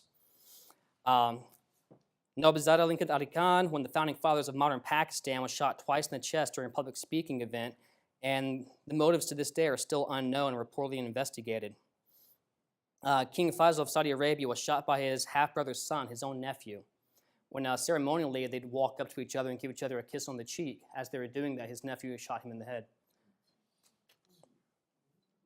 So now even family members, we can't be trusted. And I know I'm running out of time. I'm very sorry about that. Rafiq Hariri, the Prime Minister of Lebanon, was killed by the equivalent of 1,800 kilograms of TNT that was placed along a motorcade route. So now what do we have to do about driving in cars? And that will bring me down to the final thoughts that we're doing. What is this idea of security? We've seen how it can work. We've seen how it can't work. We've seen how even with bodyguards, even with the most advanced technologies, even with the beast they use that we all seen, hopefully you've seen on the Discovery Channel with the exposés on the Secret Service. Sometimes it works, sometimes it doesn't work. How safe can you possibly be? And what is the role now of security? It's no longer the bodyguard, no longer the bullet trap or the bullet sponge. Now it's becoming more of a security advisor. How can our public officials stay public but be safe? How can our public say, I've been treated fairly while still going to these events and to the campaigns and don't feel cheated or don't have pocket knives stolen? And how can we prevent attacks and avoid attacks using intelligence gathering, doing pre-planning, operational planning? And so it's becoming more of a cat and mouse game rather than we'll just stand here and we'll just deflect whatever happens. Now it's a thinking man's game. It's no longer privatized armies with men in military suits and machine guns. Now it's analysis, it's desk work, it's actually getting into the minds of people and avoiding things before they even happen. So I'll use that as a cast for thought today. Is it necessary? What would Lincoln have done? What would we have given him if we had known what was going to happen? And that's where I'll end it, and I thank you so much. We'll move expeditiously onto our final speaker, who asked me to mention especially that, several of our speakers today, he is not a scholar or a historian, but a doer and practitioner in the present. Lucky guy. He is a practicing registered architect since 1975, and he is the principal architect at Schinberg Levinas. Previously, Milton Schinberg worked with the nationally noted firm of Arthur Cotton Moore and Associates, and his projects, renderings, and articles have appeared in local and national publications. He's known as a leader in the design of schools here in the nation's capital, and he's designed school buildings and converted school buildings across the metro area. In addition, he's designed numerous commercial and residential projects and worked with nonprofits for over 20 years.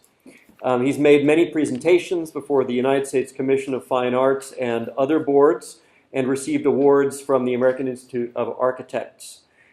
He has also taught as an adjunct at Catholic University School of Architecture for 37 years teaching a wide range of courses, including one of the best course titles I think I've ever heard, called Beauty and Brains, which is about the cognitive basis of architectural perception. In other words, the architecture that happens within our minds, which will be some of his subject today. And he's made presentations on this subject to the National Academy of Science and Academy of Neuroscience for Architecture.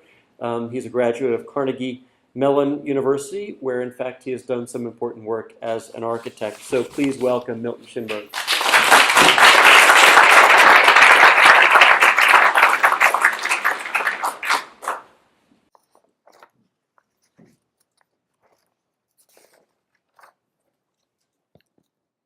It is very strange that I, a boy brought up in the woods and seeing as it were but little of the world, should be drifted into the very apex of this great event. Lincoln's remarks to Josiah Blackburn in July of 1864. I'm here to weave together my own fascination with Lincoln and my particular orientation as an architect. I try to teach young architects that the minds and spirits of our clients, which help form their destinies, should be our deepest focus, not only their functional needs. And so we'll talk about the affective or emotional qualities of architectural experience. This is about the intersection of this place with the Lincolns and with the other residents of the old soldiers' home. Its texture and feel are not complete without all of them. Architects like to talk about space, but we really prefer to talk about place, a broader and deeper quality beyond style that resonates in all styles. Space is dimension and proportion. Place adds presence and meaning.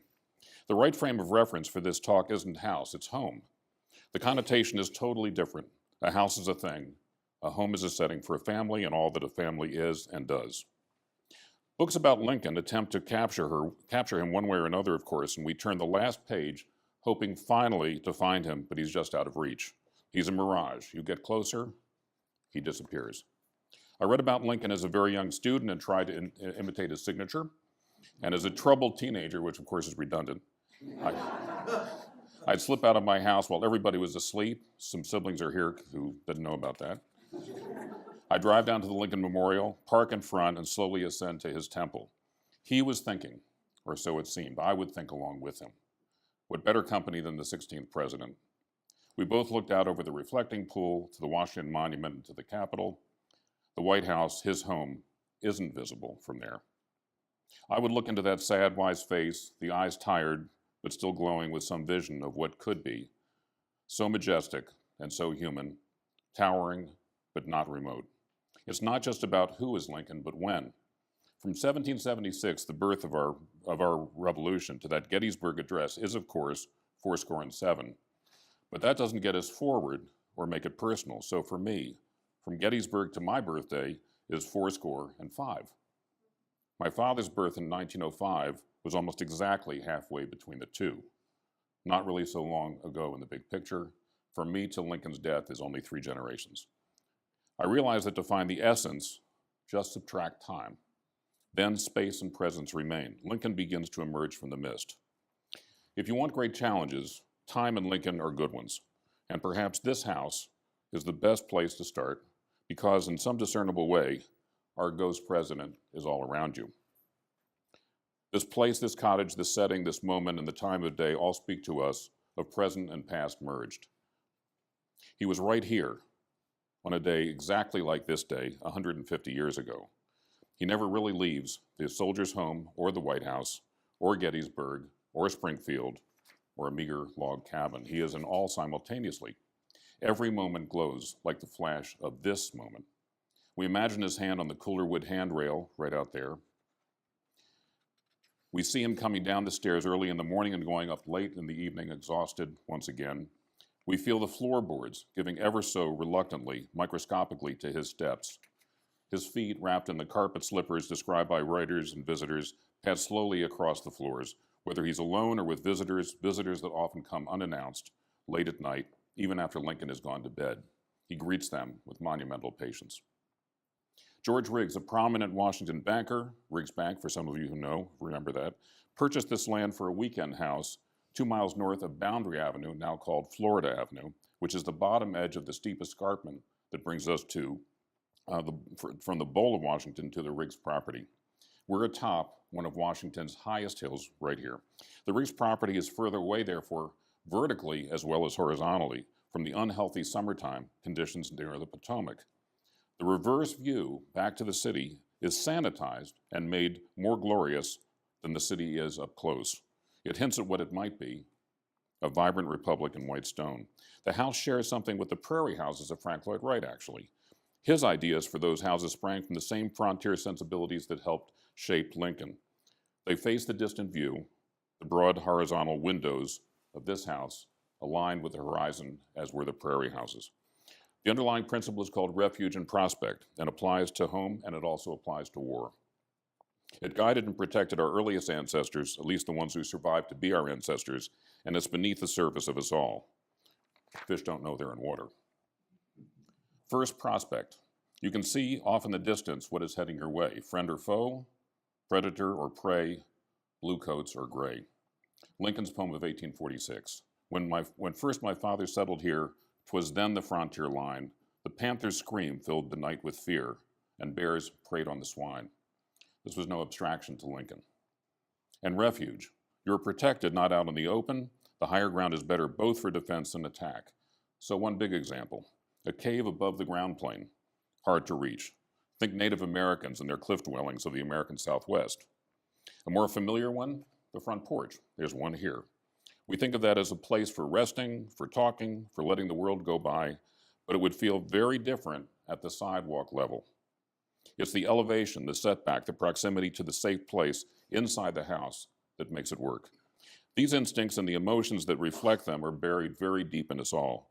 Architecture, whether in new dress or in old dress, including this house, beauty totally aside, can give us some of what we need emotionally by mirroring the life-preserving tactics of our ancestors. In 1842, Riggs engaged William Deggs, who derived the design from then very fashionable contemporary publication of cottage residences by Andrew Jackson Dowling, the chief proponent of the residential Gothic revival style. Downing's thrust was connection to and resonance with nature to achieve beauty and calm self-reflection, a chief quality here. Think Thoreau with conveniences. The house is a middle style in terms of decoration, not heavy with detail, but the detail does matter. It has a quietness and orderliness of space and movement, economical in layout, efficient. It's an American home. It is plain spoken without being humble or apologetic, and in its way, it is an avant-garde progenitor of many homes. Walk around the house if you haven't so far. It's not a simple box. It's broken into smaller boxes that give it a smaller, friendlier scale, and a rhythm that does not march but varies in gentle, careful modulations. Downing did not favor monumental, overwhelming mansions that detach themselves from their surroundings. This is no McMansion. It has a well-developed integration of vertical and horizontal elements, speaking as an architect, but the resolution of them is horizontal, relating to the broad ground plane, like the prairie houses. Its vitality as a design comes from the vertical counterpoint of its gables, pointing to the clouds by day and disappearing into the night sky. In Lincoln's time, multiple furniture ensembles would have coexisted in the space almost exactly like this space downstairs for a mostly polite conversation. Imagine Lincoln reading to Tad or Mary or friends standing by that fireplace right there. The house is more open on the south side, facing the bright summer sun. Light penetrates deeply, then reflects off the large walls to brighten everything. The sun is part of the house, and it is a greenhouse, in fact. Elizabeth Smith Brownstein's In Lincoln's Other White House, which I encourage you to buy across the road here, cites the New York Evening Post that they found Lincoln living in a handsome but not pretentious double-story house with parlors on both sides, neatly but not ostentatiously furnished. That sounds like this house, but it's actually Lincoln's Springfield house. That could have been part of the attraction to this place, in spite of the soldier's home, real purpose and real function. Riggs sold the land to the government in 1851 and moved back to the city, which is ironic. They returned in part to get away from the place where their daughter became ill and died, here in this house. The Lincolns came from the city, from the White House, after the loss of their son, Willie. The creation of the Soldiers' Home was spearheaded by General Winfield Scott after the Mexican-American War and by Robert Anderson, Lincoln's superior in the Black Hawk War. Later, Major Anderson, who commanded and then surrendered Fort Sumter on the orders of his former subordinate. Congress objected to its creation, but a senator swayed him. His name was Jefferson Davis. Washington City was considered not just unhealthy, but for those of means virtually uninhabitable in the stifling, hot, humid summers. The others had no choice but to stay. The waters of the Potomac sometimes made its citizens sick, and some died. Mary Todd Lincoln and many others believed the typhoid fever, which killed their 11-year-old son, Willie, the child who was most like Lincoln, that it came from those unsanitary conditions. He died there, in the White House, not here. The soldiers' home had a different source of fresh water. It was not the White House in so many ways. I began this talk, or my thinking about this talk, with the thought that it was a refuge. It's an obvious thought, but like many thoughts about Lincoln, it was obvious, the obvious was not correct, it was wrong. So consider for a moment what the house is not. It's not a cottage. This is not a log cabin grown large. It's a mansion. Next, it is not an escape. It is not even a pause. The war, if anything, was more present here, not less, with the wounded next door and the dead nearby. Lincoln had no choice but to observe, during his regular walks and rides here, those who had given their last full measure of devotion. That was no abstraction either. A telegraph installed here brought him the same news as the telegraph that was in the city. There was no escape. Then it is not ultimately a refuge. The phrase that eventually came to my mind was at a remove, a place separated by distance. It's a very different environment here, a platform with the potential for building or rebuilding the self, not isolation. And last, it is not the White House. Lincoln's crisis. Lincoln sees the unfinished Washington Monument from here, the reminder of an unfinished republic. Does he imagine meeting Washington, the first in his line of very human presidents, and telling him that the republic that he brought together, held together with such sacrifice, has now come apart in the 16th, 80 years later, that it did not endure? Imagine that for a moment, that other possibility. Would he see the White House of the Confederacy directly across the Potomac, occupied by President Lee? Would, after the war that neither side could win because he had not found his Grant, had not found his Sherman, when both sides agreed to end hostilities and to go their separate ways after 2 additional years of horror and another 100,000 casualties, would his countrymen need papers to cross the Potomac to visit their former countrymen, relations and friends? Would burning hatred and embitterment be the enduring condition, poisoning every future generation? Both sides had run out of men. Freed slaves could not cross the river at all without risking permanent captivity. He carried that torment, a pounding force in his mind that he could not possibly escape, regardless of the house he was in, or the porch that held his rocking chair, or in the woods he traversed. He was focused on his mission, keeping the Union together and keeping his own soul together while he did. What could this place give Abraham Lincoln, man, president, husband, father, commander-in-chief, that the White House did not? My thought is that being here at a remove gave him the margin to endure and to bind up his wounds. Imagine that this place was his Sabbath, rendered throughout the week, not one day out of 7. That day of rest can be a day of engagement in the life of the Spirit, nurturing and restoring the soul. Lincoln would know that the Bible doesn't say that God took the 7th day off. It says, and on the 7th day God finished his work which he had made. Lincoln didn't get the day off either, not any day. But I think he did get some Sabbath, the Sabbath that is built into this place, the house and its setting.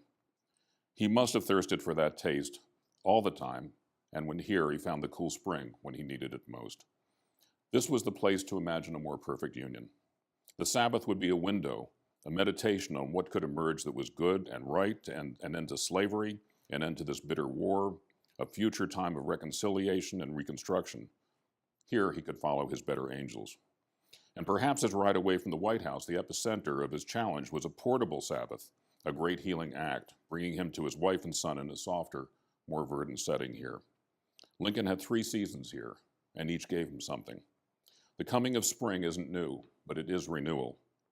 Autumn isn't new, but it shows us that there is beauty even in death. Summer in between is our vitality, our strength, and the most intense time of war. The days were longer when he lived here. Sunrise was earlier, sunset later. Winter was his time at the White House and also the time of sad remembrance.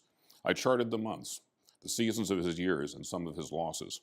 Lincoln's mother died in October 1818. He suffered a major depression, so severe his friends were concerned about suicide and took his knives away from him in 1836. He broke off his engagement to Mary Todd in January 1841 and had another depressive incident that's been well recorded. Lincoln's father died in January of 1851. Eddie dies in February of 1850 at the age of 3. Son Willie dies in February of 1862. His losses are winter losses.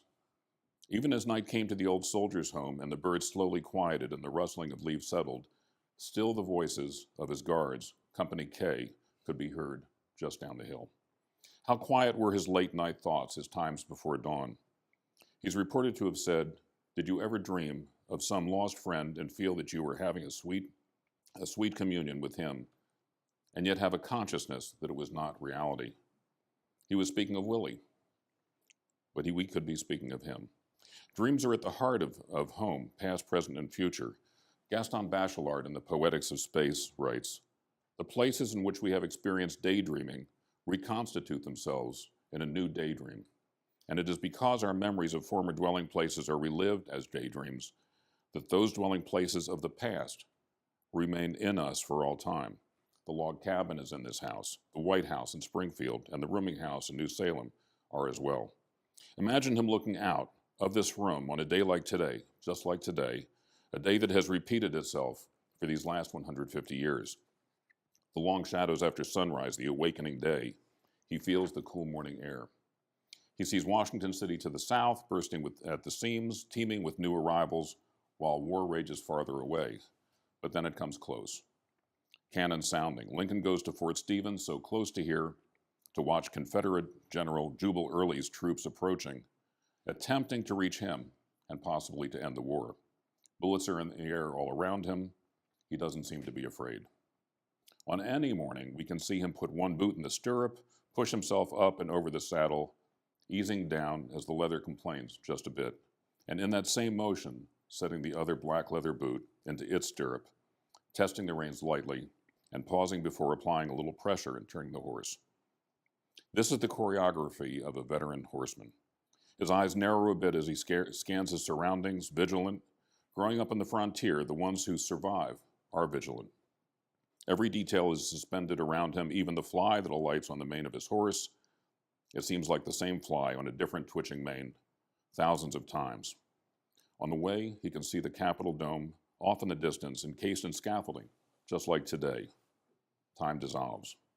Walt Whitman observed the man on his unimpressive horse, or in his very worn ordinary carriage, passing at Vermont and L Streets, on many days, surrounded by cavalry with drawn swords. It was an escort he did not want. Whitman reports the look in his eyes, the sadness, but also the connection as they nodded to each other, familiar at a distance. There is some reckoning, some kinship in these brief moments. As an architect, I want to wonder how he experienced this house, this style, the materials, and its aesthetics. Was it beautiful to him in a conscious way?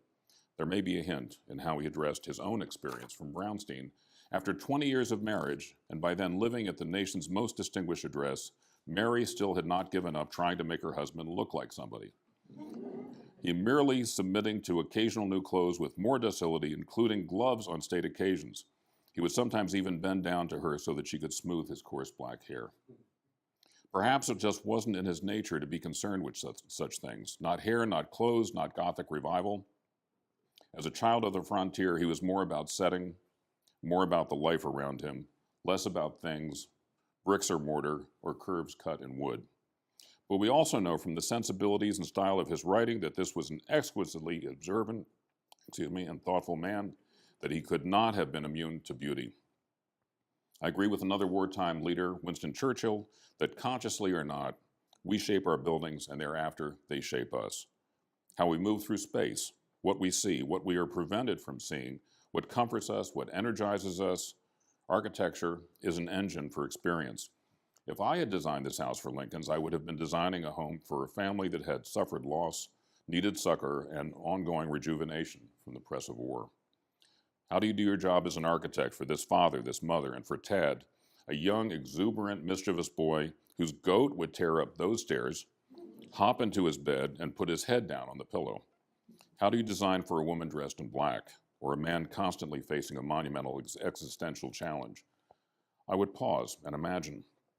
One example, I would imagine creating a lush enclosed garden in the middle of the house, benches and water so that they could be in and look in, embraced by the house, not only outward at the grounds in the city beyond. Imagine Lincoln reading, alone or to the family. Another, I would imagine balconies off the bedrooms, plural, that Mary and her husband occupied, oriented away from the city. Each of them could experience the beauty of the night, and they could meet each other when where those balconies joined. Of course, there would be a garret play space for Tad where Lincoln would join him, but it would also be Tad's room of dreams and imagination. I would keep the house raised a half level from the grounds as it is now, and perhaps even a little higher to enhance both refuge and prospect. In other words, I would not have begun my thinking with a box, a container for all the rooms. I would have thought about how it would feel to be in each part of the house, how each space would be more open or more closed to the world around them. I would think about spaces to help them heal and restore individually, with them together, and with friends. And I would have worked to accomplish this without much architectural drama. I'm a traitor to my profession. It would be softer, quieter, not fortress-like, but it would nonetheless speak, saying that this was the president's house and not accessible to others at any time of their choosing. The house would allow the Lincolns to reach out or to stay in. Once here, we know that Mr. Lincoln drew distraction as well as comfort from the presence of the soldiers, both those wounded and those who were garrisoned here to protect him. The members of Company K became Tad's playmates and an important part of Lincoln's life. He would eat with them sometimes, particularly when Mary was away. He would share his wonderful stories and hear theirs. It nourished his soul's appetite for connection. Consider this house a vessel for the Lincolns. Vessel has two meanings: to contain, perhaps to protect on the one hand, and to provide passage. We might think of this house first as their home and second as their vessel to move with less pain and more joy through time. This place, with all the chips thrown in, gave the Lincolns at least a measure of what they needed. Mary wrote that it did, in spite of her anguish over Willie, and maybe because that anguish needed to be soaked up. Perhaps only nature and a remove from Washington City could do it. We know that Lincoln's great ideas grew here. The Emancipation Proclamation grew here, in this mini cauldron of the war, in this room. Slaves had been here in Riggs' time. Former slaves were here throughout the war, and his struggles with their struggles emerged slowly, becoming the proclamation, feet from where you sit now. Abraham Lincoln slept and dreamt here in this place, not for occasional weekends or for a few months, but for a full quarter of his extraordinary presidency. This was not his refuge or his escape. It was his vessel. It was and it remains at a remove, and we can all hope that it was enough for this family, for this man, for the 16th president of a nation that has endured. Thank you.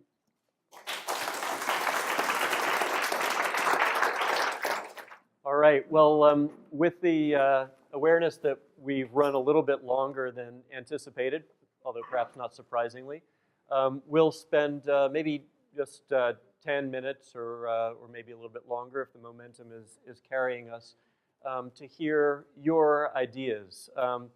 Now, I was really glad that Milton Shinberg, in his very lyrical remarks, evoked that banister that runs down the stairway here, where you walk down and you know that Lincoln was holding that very piece of wood. And whenever I bring students here, that's really the thing that blows their mind the most. And I hope that today the remarks of some of these speakers, certainly for me, have made some of the ideas associated with Lincoln as tangible and palpable as that piece of the architecture of this house, and maybe also something that we can hold on to and that steadies us and guides us a little bit. So asking those of you who do speak to keep your remarks relatively concise. Would love to hear your thoughts and reflections on some of what you've heard. Yes, ma'am. And if you wouldn't mind introducing yourself, that would be great. I'm Loretta Newman. I'm the president of a nonprofit organization, the Alliance for the Civil War Defenses of Washington, which were the fortifications that were built to protect the nation's capital during the Civil War. One of which is Fort Stevens, which is just a few miles northwest of here. And Abraham Lincoln did go out to Fort Stevens during the Battle of Fort Stevens, which was 150 years ago, or would be 151 years this summer. And it was the only Civil War battle in D.C., And it was also the only time a sitting president has ever been shot at under battle. So it's very significant, and I always think, I don't know if he was courageous, but Lincoln did stand up on that parapet, and he was shot at, and the man next to him was actually shot, a doctor. So, but that's one point I wanted to make, only to lead up to another, and that's what Mr. Schinberg said. I thought so beautifully at the beginning of your talk about it wasn't that long ago. And so when I get talks about the Battle of Fort Stevens, I always stress the fact that, 150 years is really, if people lived only 75-year lives, and these days, people live to be 100, very many do, that's only 2 lifespans. My husband here, Daniel Smith, is African American, and he is, in fact, the son of a baby slave. His father was born in 1862. He was born in 1932. The numbers work. His siblings and him are probably among the few left in the United States who can be that close. So they're even closer than you were, Mr. Schindler. But as was pointed out by Mr. Miles and the other speakers, the issues are still there today, and it's from the human trafficking, but also the treatment of African Americans, as we've seen, most recently in South Carolina, but also in Ferguson, and the issues of mass incarceration and the new Jim Crow, as was written about in the book by Michelle Alexander. All of those are current issues and ideas that we need to remember, and it is so important that we do understand history, and history teaches us to remember and appreciate what everybody had to say. Well, and thank you, Loretta, for those comments. And wow, it gives me a chill to know that we're here in a room with a child of someone who was in slavery. It's remarkable and something I won't forget. So who would like to speak next? John Elliff with the Lincoln Group of D.C. Again, it's Mr. Schinberg's imagery. I'm thinking of 150 years ago today. Yesterday, Abraham Lincoln came back from over 2 weeks at City Point, down with General Grant. For most of that time, he had Mary and Tad with him. He visited the soldiers. He visited with the generals. He went to look at a beautiful site that overlooks the Appomattox and James Rivers coming together. And before he went, he had been seen by his friends, his colleagues, as drawn. He was ill. The war was really, the winter was really getting him down. General Grant invited him down to City Point.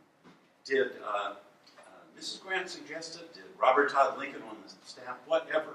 When he came back from that 2 weeks plus away from Washington, his friends saw him as invigorated, as prepared now to take on the challenges of reunion after Appomattox. And I like to remember what was happening in the space, in the moving away from Washington, in the finding that invigoration that brought him back to Washington. And I'm a believer in thinking about alternative history and what would have happened with this invigorated president and leading the country to reunion. Oh, I should also add, the Lincoln Group of D.C. is taking a trip down to City Point in June, and go to lincolngroup.org to find out if you'd like to go. And thank you for bringing that up, because it is one of the great questions of history. And I'm with you. A lot of historians don't like to talk about counterfactuals, but I think it's so important. And one of the great questions is these ideas that had carried Lincoln, as we said, through the 4 years of the Civil War, what would have happened to them? Where would they have taken him if they'd moved past that inflection point of the end of the war? So who would like to speak next? And not every comment has to be just composed. And I mean, we've had 2 very eloquent speakers so far, but just questions that may have come up, unfinished thoughts, things we may not have talked about. Yes. A brief comment, not really related to Lincoln, but during the talk about security and the attack on Blair House, or any of you that might be interested, there's a very interesting book called American Gunfight about that time. And I read the book, and I found it fascinating. About that attack. About that on attack. President Truman. Yeah. And of course, Lincoln was back and forth to Blair House himself all the time during his presidency. Any other comments? I'd just like to ask the Secret Service gentleman, what's going on with Secret Service? I should mention Mr. Dixon said when he came here that he's not supposed to take questions, and I guess unless you care to, but he's service, no official comments. yeah. Okay. Yeah, but it would be interesting to hear your thoughts about that balance between security and liberty, both liberty for the people who interact with the president and liberty for the person who happens to be the president. It's such an issue in our own times that touches not just on safety, but also on bigger ideas in the world about national security versus national freedom. And I'm curious about whether Mr. Dixon's interesting remarks raised some of those questions for people here. Yes? Actually, what suggested to me was that the commentators may have something to say, our speakers may have something to say to each other, because what was so interesting is that all of them touched on fear, security, and freedom from fear, freedom from threat, but in very different ways. And I don't know if that was part of the call, if that was one of the things you were supposed to be talking about, or if that was something that came to you because of the nature of the talks here today. And also what you heard from each other that sparked reflections on those issues. It wasn't part of the call, but I think it's really interesting that you pick out this common thread. And I saw some other hands going up over here. So This is a silly question, but wasn't it during? Was it January 1st of each year that people could go to the White House? And I mean, right. How ironic! I mean, isn't that what Lincoln himself did? Yeah, and that was something that continued, I think, up into the 20th century. Actually, it may have been TR. Do you know if it was TR? I'm sorry. Were there pockets checked? As far as I know, what they used to do was they would actually take the windows of the White House and they would remove the sash and turn them into doors and put sort of temporary wooden stairs that went up, and so people would use those windows as doors and just go in, and they actually would trash the White House on some occasions, and they would take their pocket knives out and they would cut pieces off the curtains as souvenirs, and they would climb up on the furniture to get a better view of the president, and it was sort of a nightmare. It really was. Okay, other comments?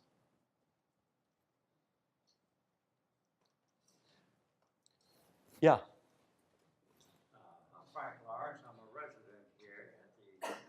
Bush's retirement home.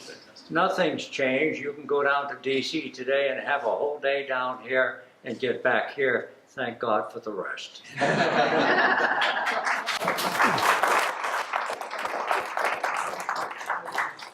That's great to know. And do you feel when you're here a sense of kinship and connection to the men who were here during and after the Civil War who participated? I think so, yes. You do. And you're a veteran of a war yourself? That's stretching the point a bit. I was involved in Korean and Vietnam wars, but I didn't have feet on the ground. Okay. Other comments? I'm curious, about that relationship. We talked, or I mentioned a little bit in my opening remarks about the Civil War as a war of ideas. There are so many wars that are wars over territory or wars over retaliation on attacks, responses to threats, and the Civil War wasn't necessarily those things. And so I'm curious if people have thoughts about the 1860s as a moment of ideas, why there are so many ideas that we still think about today that come issuing out of that time, out of that moment in American history. I wonder if people have thoughts. Yes, sir. If you wouldn't mind introducing yourself as well, that would be great. I'm Gordon Berg, past president of the Civil War Roundtable of the District of Columbia, and I grew up within walking distance of here. So the defenses of Washington and the Soldiers' Home are sort of childhood memories.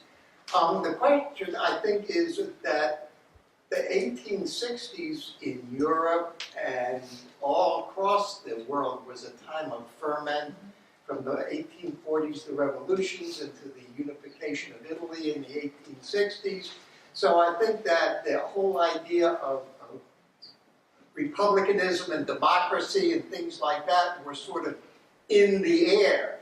And so I think that there are several books been written about putting the Civil War in context of a global situation. And I think Lincoln actually, you referenced it, realized that this wasn't just a war about either keeping this nation unified or abolishing slavery. This was an event that would be looked at by the entire world to see if a representative democracy could in fact function in the second half of the 20th century.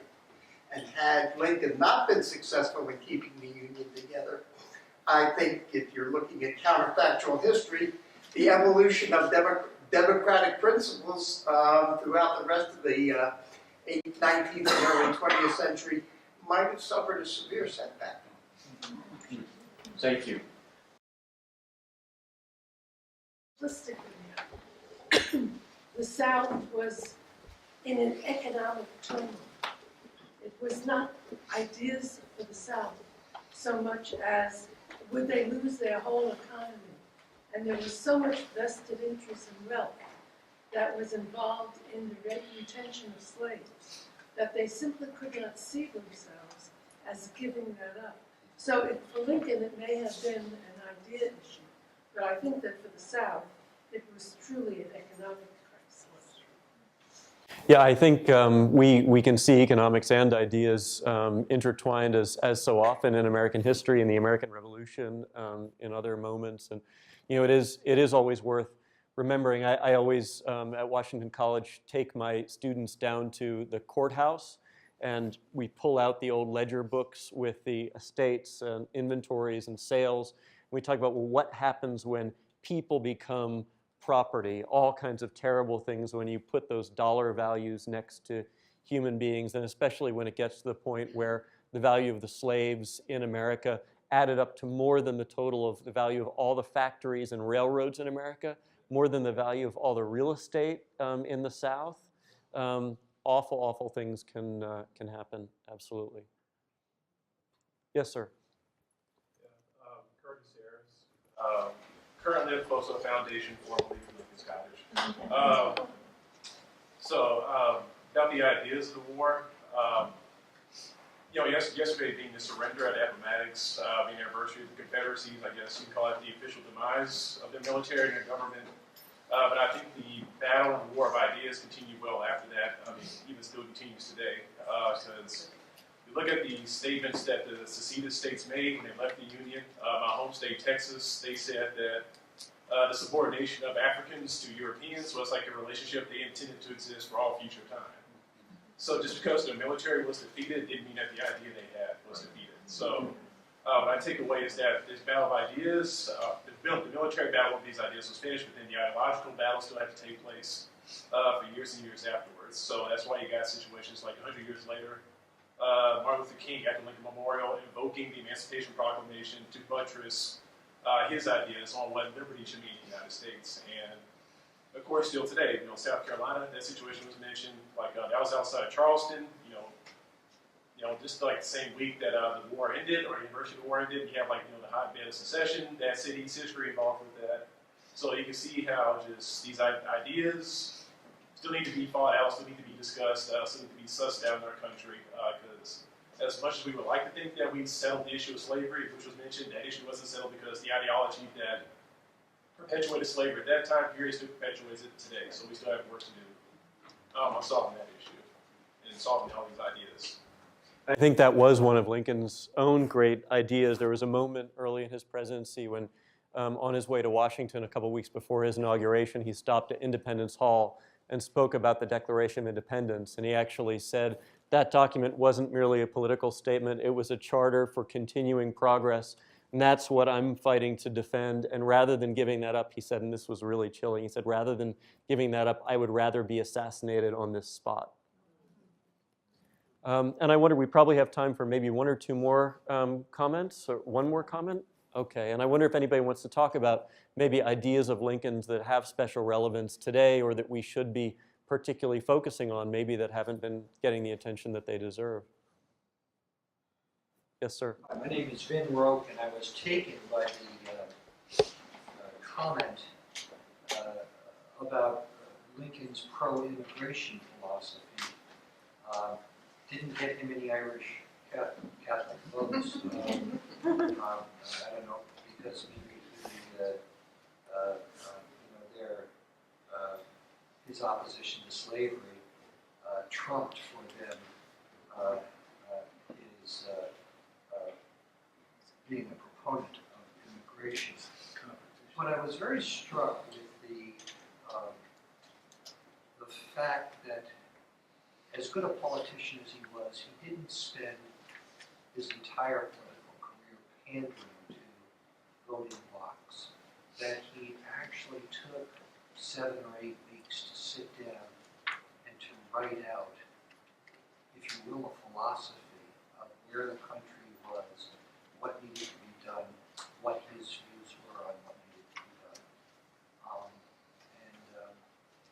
So it's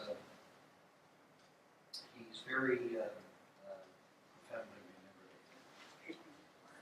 Thank you. And maybe, I'm sorry, yeah. Something very quick. I want to express my personal thanks to the soldiers home overall and to the Lincoln Cottage staff, especially Aaron and Callie.